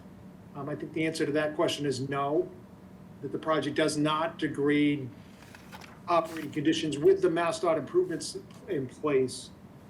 So if that's how you're defining sufficiency, then I think the project, with appropriate conditions, can meet a test with regards to sufficiency. And I think that's really the key thing, is that to his comments number 2, we've suggested some enhancements to the MassDOT project that the applicant could undertake. And I know, yes, they're having discussions with MassDOT about that, but with those improvements in place or these enhancements, in addition to the adaptive signal control that I know we've spoken about several times, there's a betterment that occurs above and beyond the MassDOT project, even with the construction of this project. So again, I think that would get back to the sufficiency comment as well.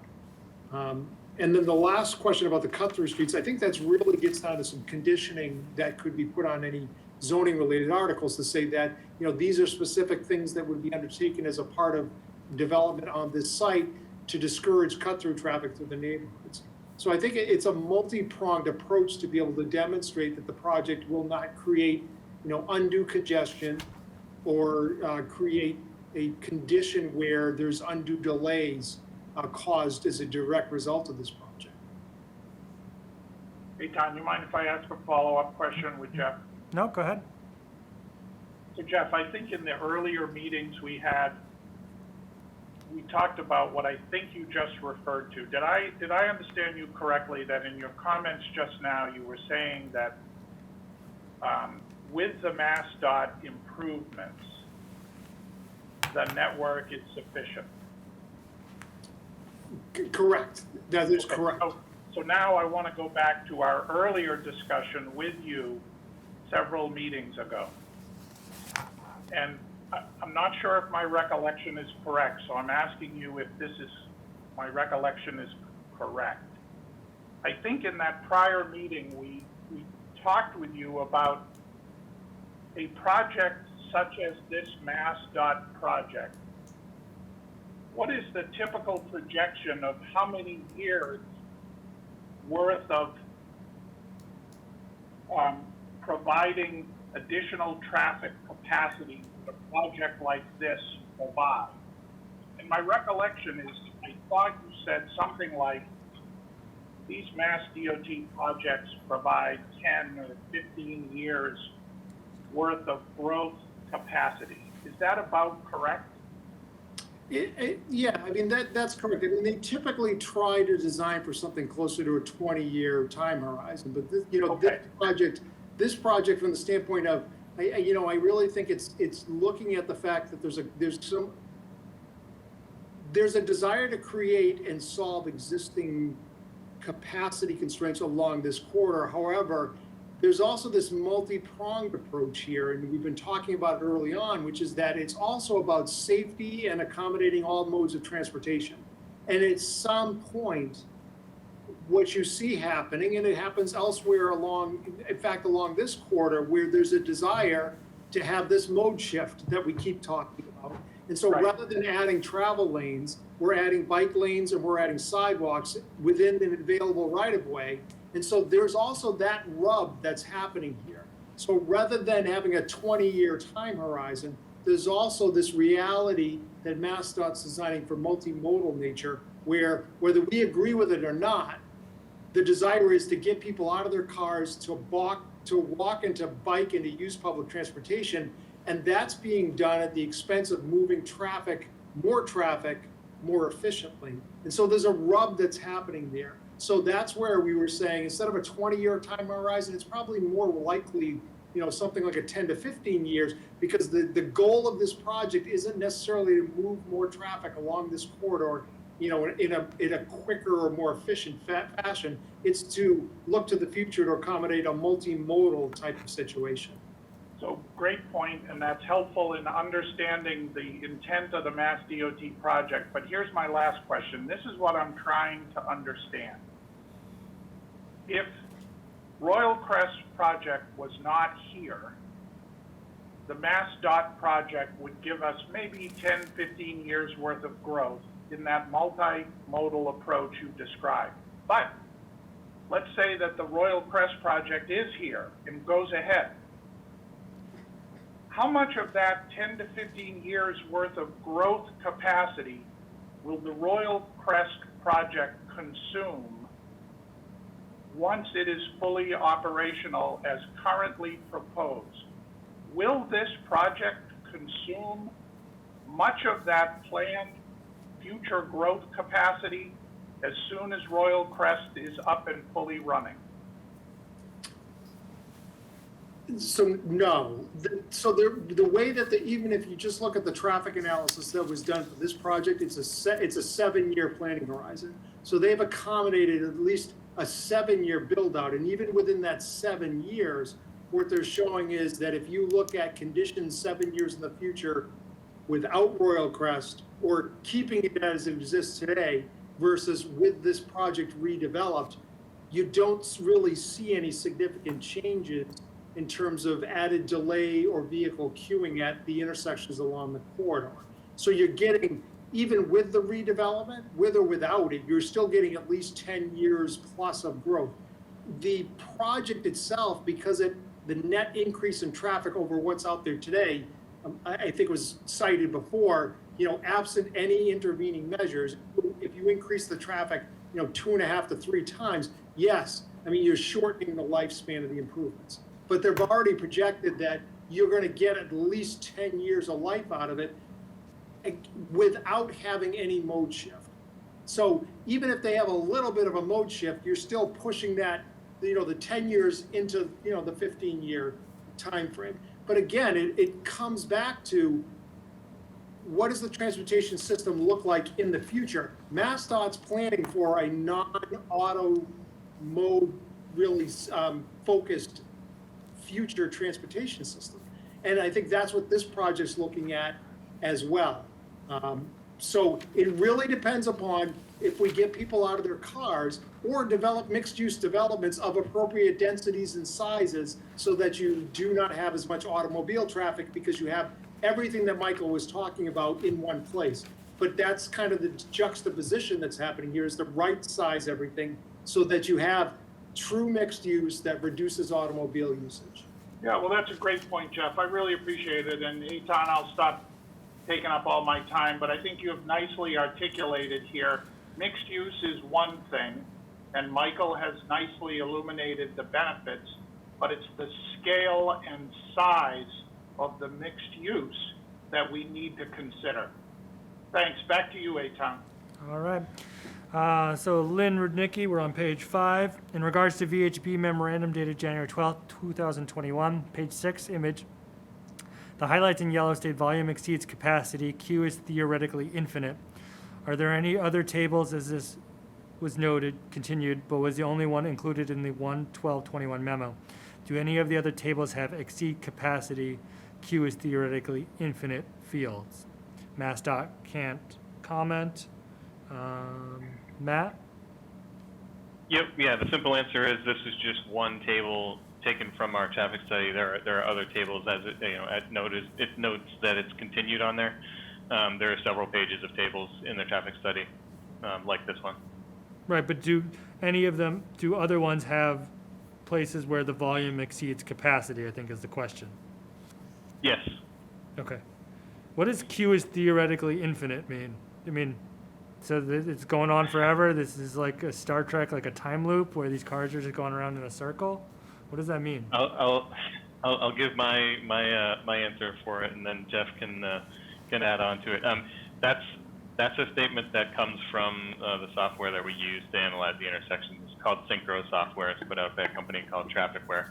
So they have a lot of caveats and footnotes that go along with the results that we get from our analysis, and that is one of them. So basically what they're saying is there are certain algorithms and equations that go into figuring out delay, level of service, queue lengths.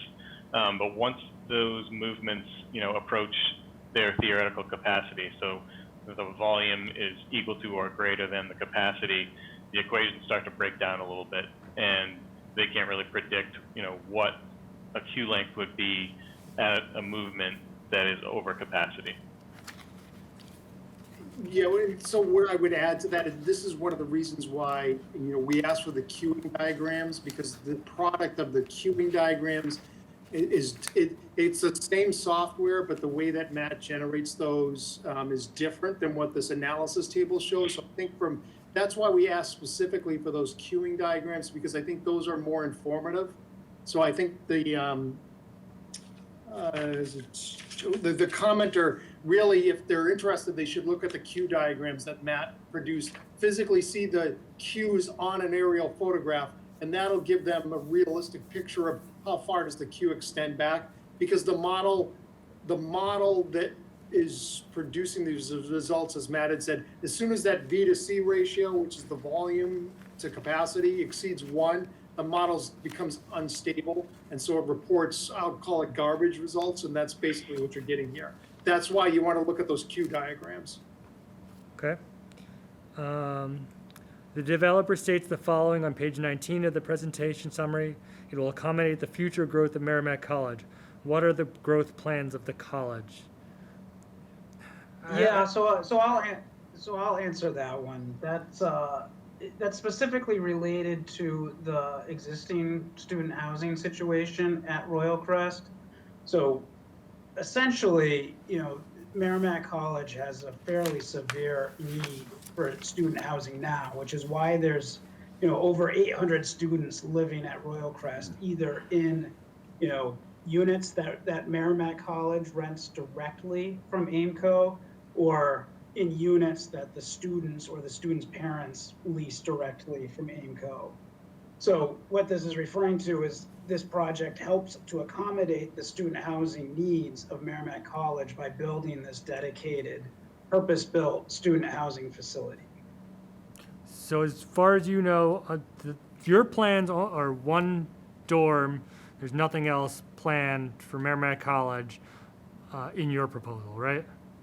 That is correct, yes. Okay. Sort of tangentially, Gene, I think it might be good at some point in the near future, maybe to have someone from Merrimack talk about how a dorm across the street would work in terms of kids getting to classes, how it's run, who watches over it. I know we had some questions about law enforcement. I think that would be, that's a little separate from traffic, but I think that would be a good thing to have someone from the college, because I know we're talking about potentially having a dorm as part of this proposal, but I think we need to hear from the college rather than the applicant, I think, on that or together, but. Okay. Have the growth plans for Merrimack College been factored into the traffic study? So the dorm, the units that are proposed for this proposal have been factored in, correct? Yeah, that is correct. Okay, great. Number 8, the plan adds signalized crosswalks at the new Walsh Way and the revamped 125-114 intersection as part of this plan and MassDOT road work. It would seem with dedicated dorms, Merrimack expansion, new retail restaurants, possibly music venues, and open public space, the use of the 2 crosswalks will explode exponentially, exasperate, that's good alliteration, a design which already indicates it exceeds capacity, theoretically infinite. How is the traffic report determining the additional delays from the use of crosswalks without knowing how many students or area residents will cross over at peak times? MassDOT says they're not weighing in.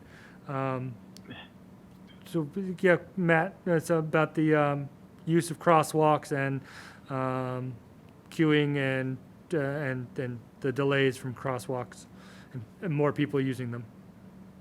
Yeah, so I alluded to it earlier, the way we analyze the crosswalks. It's essentially replicating the Hawk crossing, but at the new signalized intersection.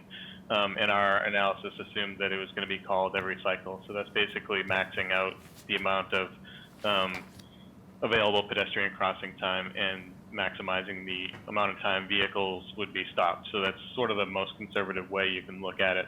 And again, just to reiterate, one of the things we talked about with MassDOT last week was to widen the crosswalks that you see on that plan. Those look like they're probably a standard 8-foot wide crosswalk, but to accommodate additional volumes, we could make those wider. Okay. Does the traffic report factor in the use of new signalized crosswalks running parallel to 114 at each location, Walsh Way and Route 125? And if so, how is the amount of use determined when a new design makes the roadway pedestrian friendly? Again, it's a similar answer.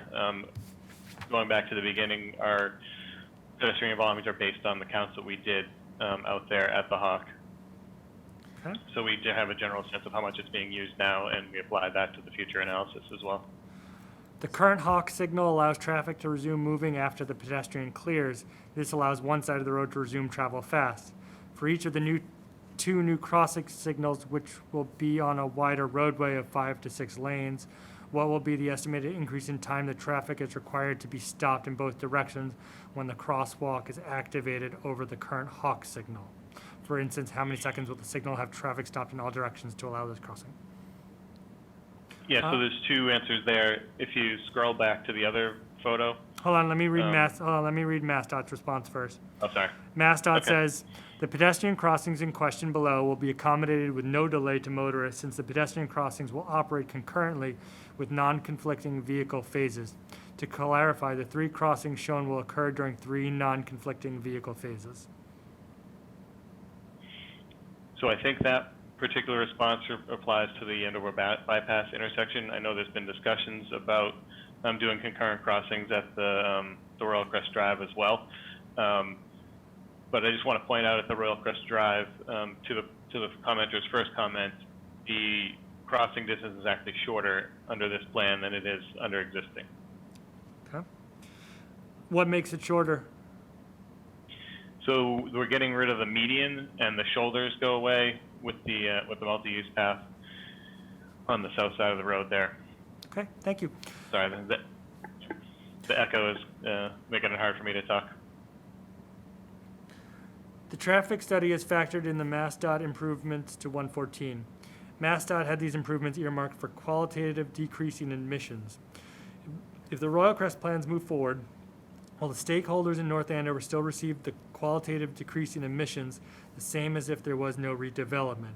If no, what will the variances be from the existing MassDOT plan alone when adding the Royal Crest impact? MassDOT doesn't give a response. Is that something you're able to respond to?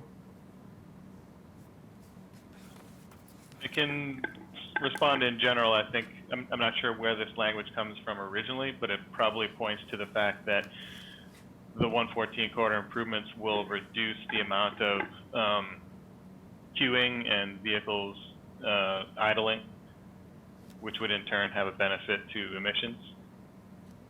So I think that's probably where that's getting to here.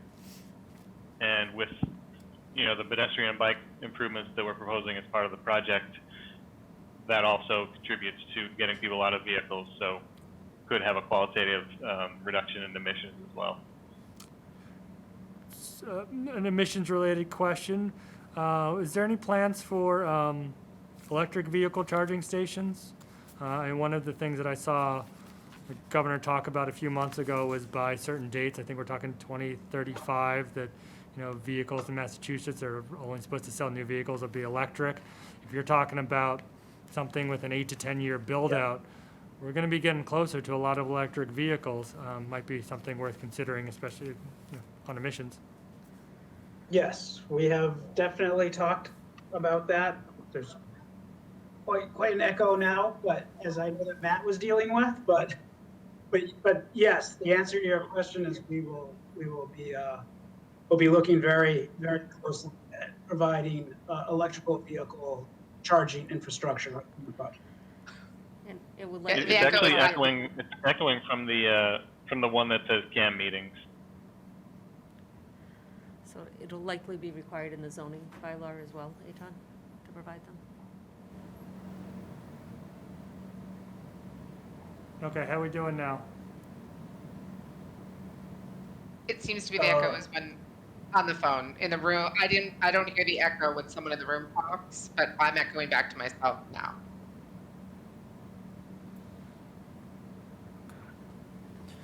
All right, so let's everyone mute. I'll go to the next question. Another comment, Mary Lou and Donald Shellman. Left turn out of Hillside onto 114 is already a hazard. Left turn onto Hillside from 114 eastbound can also be difficult. Given the likely increase in traffic, has a restriction on both left turns been considered? How is the project being coordinated with the current state plans for improvements on Route 114? MassDOT says, MassDOT's Route 114 corridor improvement project is proposing a traffic signal at the intersection with Hillside Road with dedicated left turn lanes proposed along Hillside Road, as well as Route 114. Route 114 is proposed to be 5 lanes at this location, which will allow for more capacity as well. These additions will improve safety as well as capacity at this intersection. MassDOT cannot offer input on the private development proposal. Okay, so I think that answers that question. From Jeffrey Arlek, lastly, traffic on Route 114 is already awful, and this development will obviously make it much worse. What, if anything, can be done to mitigate this issue? Jeff, could you just talk briefly about some mitigation possibilities that we've discussed? Tom, your feedback is getting very bad. We couldn't very hear you. So we had, we suggested as a part of our review that there could be specific enhancements to the intersections along the corridor. So there were some locations where we suggested adding right turn lanes that would reduce the queuing and therefore allow for more capacity. And I know the applicant had indicated they were going to work with Mass DOT and have discussions about that. And then lastly, we had mentioned that there should be adaptive traffic signal control technologies along the corridor. And the applicant, as I understand, has confirmed with Mass DOT that they do intend on installing that type of a system, which will be a significant benefit to traffic flow. Okay. Jeffrey Arlek also says we'd also like to see if we could have a peer review of the traffic study. So that Tom, we can't hear you. The feedback is very bad. I don't know what else we can do. Just pull it closer and try again. Okay. I'm wondering if it's within the, can I mute Cam within the meeting room? I don't know if that will help if some of the feedback's coming from there. I don't know if that will impact No, what's broadcast. no, that's what's broadcast, the microphone, and mine's muted, so it should should be me talking. Now it sounds fine. Whatever happened, now I can hear you.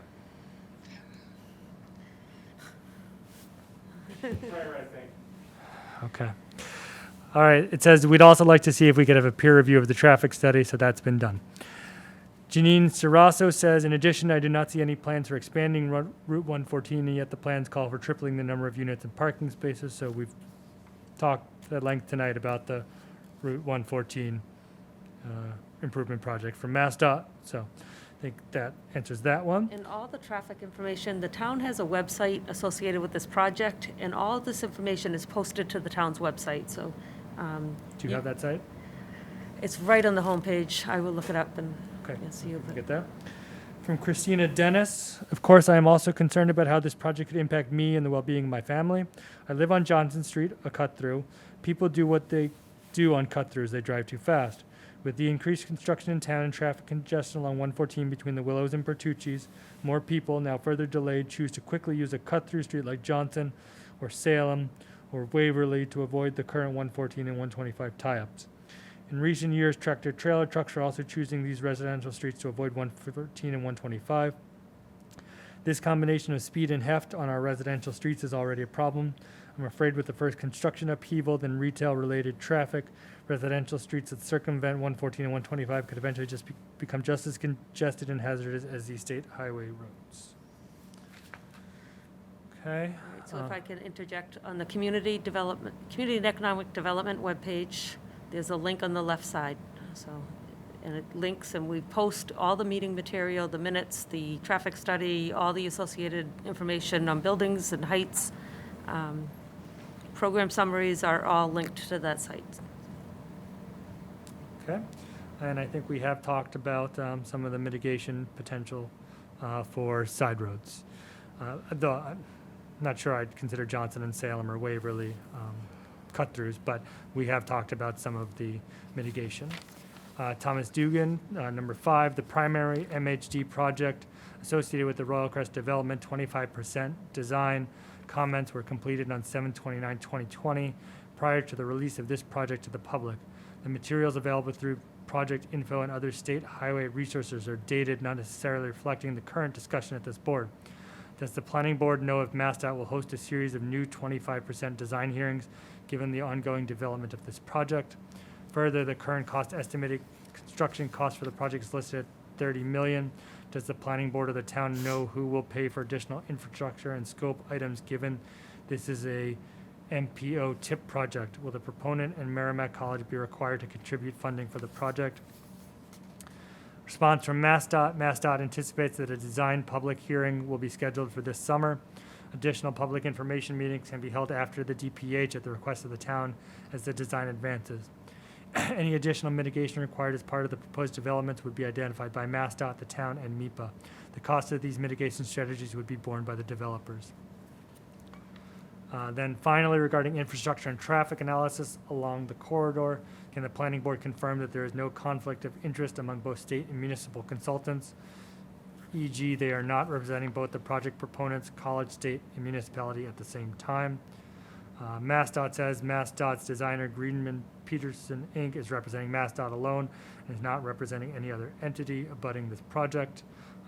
Our peer reviewer, Mr. Dirk, as I understand it, is representing the town related to this. Is that correct? That's correct, Mr. Chairman. Okay. From Earl Cook Jr. Further, I would suggest that the Royal Crest developers extend the sidewalk from Berkeley Road to the corner of Route 114, Route 125, thus providing a safe walking route to the Route 114 stores and doing away with the need to cut through and use our neighborhood to access paved walking areas. MassDOT says the Route 114 project proposes sidewalk along the entire northern side of Route 114 from Waverly Road to Mill Road. A shared use path is also proposed on the south side. A sidewalk is also proposed along both sides of Andover Street from Route 114 to Rock Road. Bottom of page 9, start at page 10, Andrea McSweeney. Traffic is already an issue on 114, 125 for the entry and exits of our streets. Now being sandwiched between this space and the proposed Starbucks Plaza across could become a nightmare. MassDOT doesn't provide, oh no, they actually say, MassDOT's Route 114 corridor improvement project will provide a consistent 5-lane roadway cross-section as well as a sidewalk and a buffered shared use path on the side of Route 114. As such, the project will improve access safety for pedestrians and cyclists while providing multimodal connectivity for the community. The MassDOT project incorporates safety and roadway capacity elements discussed as part of the 2010 corridor study and multiple road safety audits performed by MassDOT at the high crash locations. Charles Ganji, Paul Carusi, Christopher Mackin, Matthew and Kristen Tortora, Jeffrey Arlek.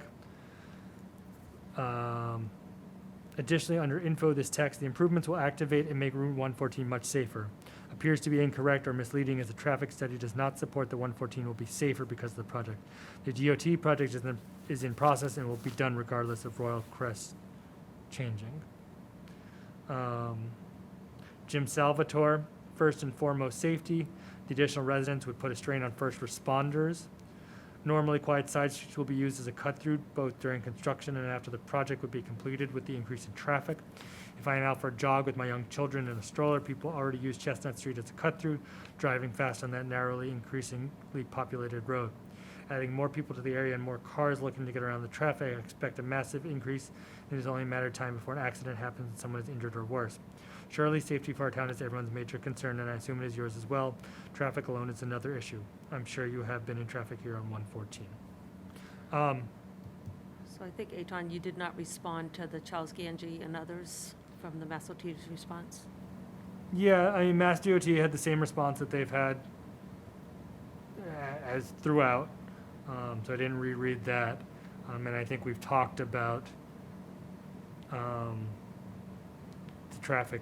So I think we've covered everything. Okay. So, thank you, though. So I have 2 public comments. Okay, well, one more. Let me just ask a question on Jim Salvatore's. First and foremost, safety. The additional residents would put a strain on first responders. Do we have any comments from police or fire regarding additional services or? That will be part of the fiscal impact Okay, so analysis, and that's in the works. Okay, so that we will get to that. We don't have that as part of traffic, but that will be a discussion item once we have that data. Okay, you have additional ones that have come in tonight? Yes. Okay. So I have, it looks like Andrea O'Donnell has submitted 2. So her first one was received at 9:44, and density and traffic are absolutely an issue. Now we're going to have hundreds of bike crossings 125 in addition to all the other pedestrians. That's an accident or 100 waiting to happen, especially if Mass DOT doesn't reconsider their currently planned crosswalks. At a minimum, they need an overhead bridge.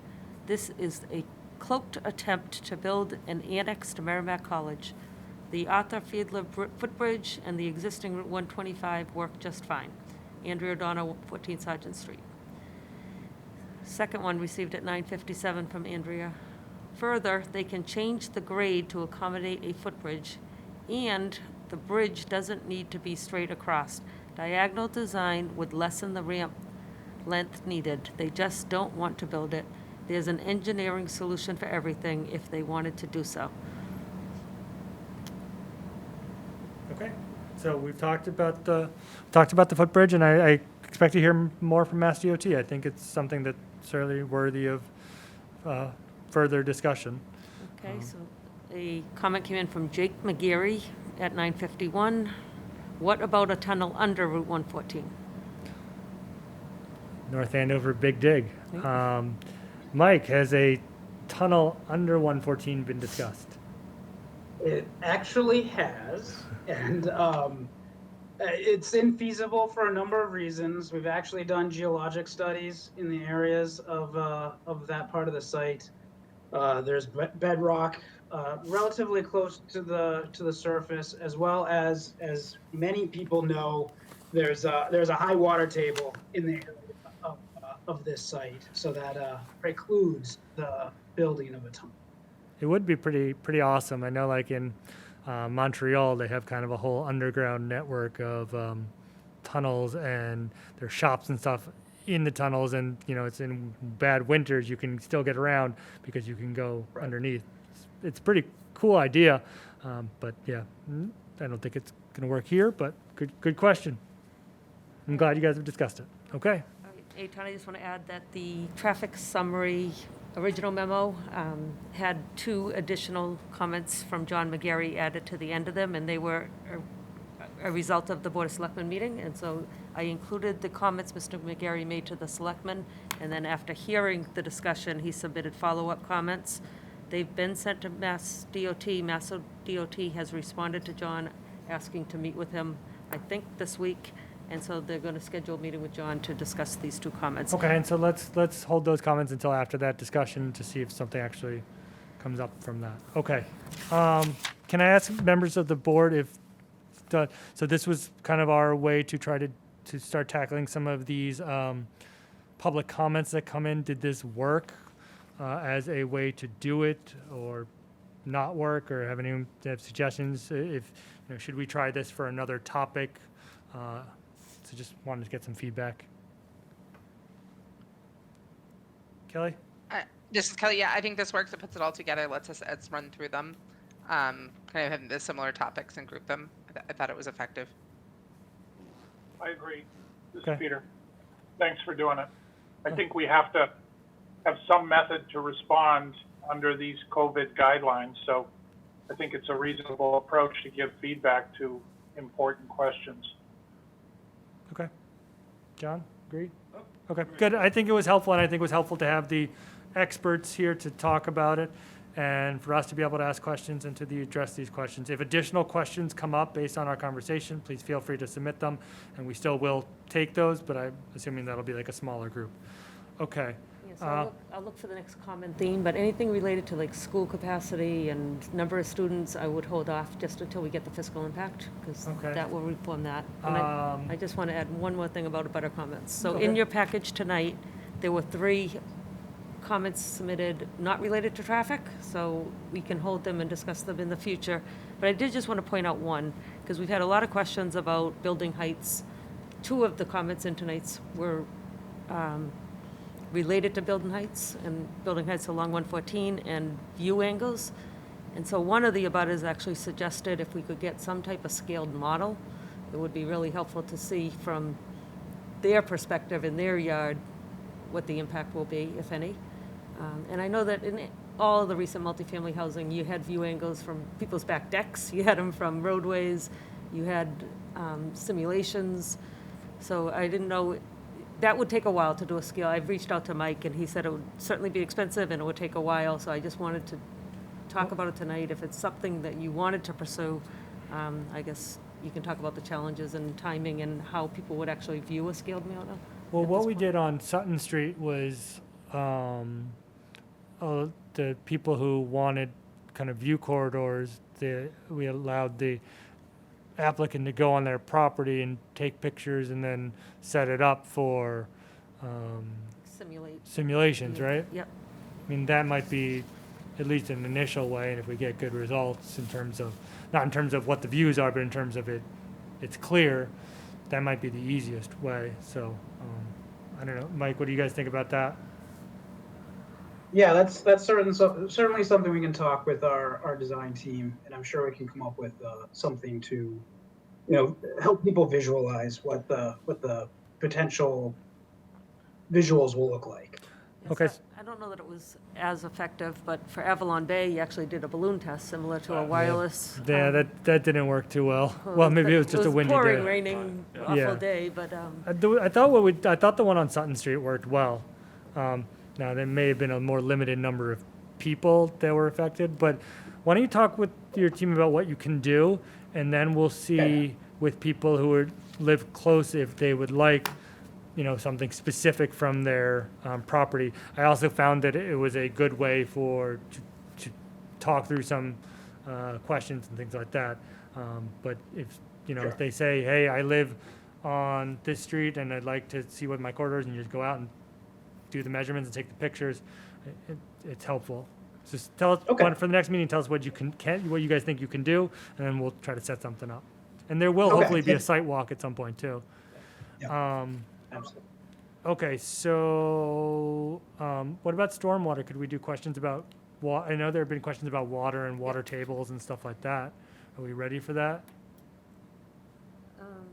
yeah, I mean, I think. Take a look and let's see. Yeah, Hopefully we can kind of figure out something to go over next. And if it flows with, The stormwater, there's the walking path, some don't want it so close, some don't want the cut through to Franklin School, some do, so I think there's some more general comments. Okay, so yes, kind of landscaping and layout comments maybe? Yep. That kind of thing, landscaping and layout? Because I think even building height kind of gets into the density discussion too, so I'm not sure. Right.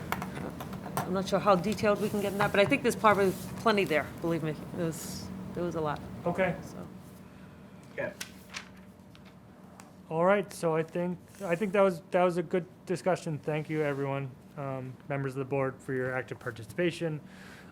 Thank you, Jeff. Thank you, Matt and Michael and your team. Jim, thank you. That was a good discussion. I appreciate it.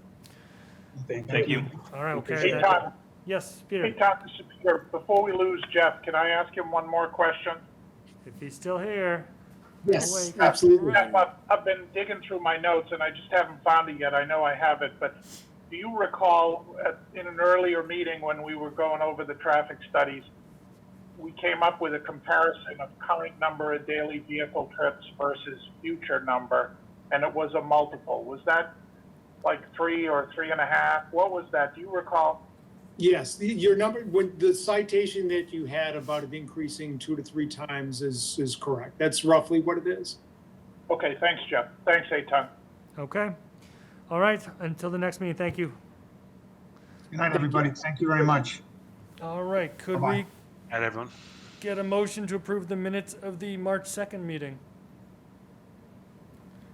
I have one more Oh, public one comment. more? Well, let's just do the Sorry. minutes and then, Motion to approve. motion made by John to approve the meeting minutes from March 2nd. Can we get a second? Second by Peter. Second. All right, Kate, you still here? She check out because she's in a butter. All right, Peter, Aye. Aaron. I'll vote aye. Aye. All right, 3-0. Gene, something else? Yep, so John McGarry emailed Jean, will the planning board hear my comments? And those are the comments that I just said were a result of the Board of Selectmen meeting. They're in your packet. Yeah. And you suggested that once he meets with DOT, we can revisit those. Yes, so we'll definitely hear them, but if the situation is going to change after his meeting with DOT, it doesn't necessarily make sense to address them now. Right. So if you could check in with him before our next meeting, see what the status is, and either if nothing's happening, we'll address them then, or if we think it makes sense to wait until that meeting's done and we have some more input, we'll do it. But I definitely want to address them. It just makes sense to kind of let that, if they're having a meeting, let that play out first. Yep, but you all have them, so you can review them Yep, and know we'll at least review. the content. Yep, And I'll respond to him with that. okay. message. Okay, can we get a motion to adjourn? So moved. Oh. Second. All in favor? Peter? Aye. Aaron? Yes. John? Yes. I'll vote yes. Thank you, everyone. Good job, Ethan. Thank you, Peter. Thank you. Thank you, Yep. Kelly. Good night, everyone. Night, everyone. Good night.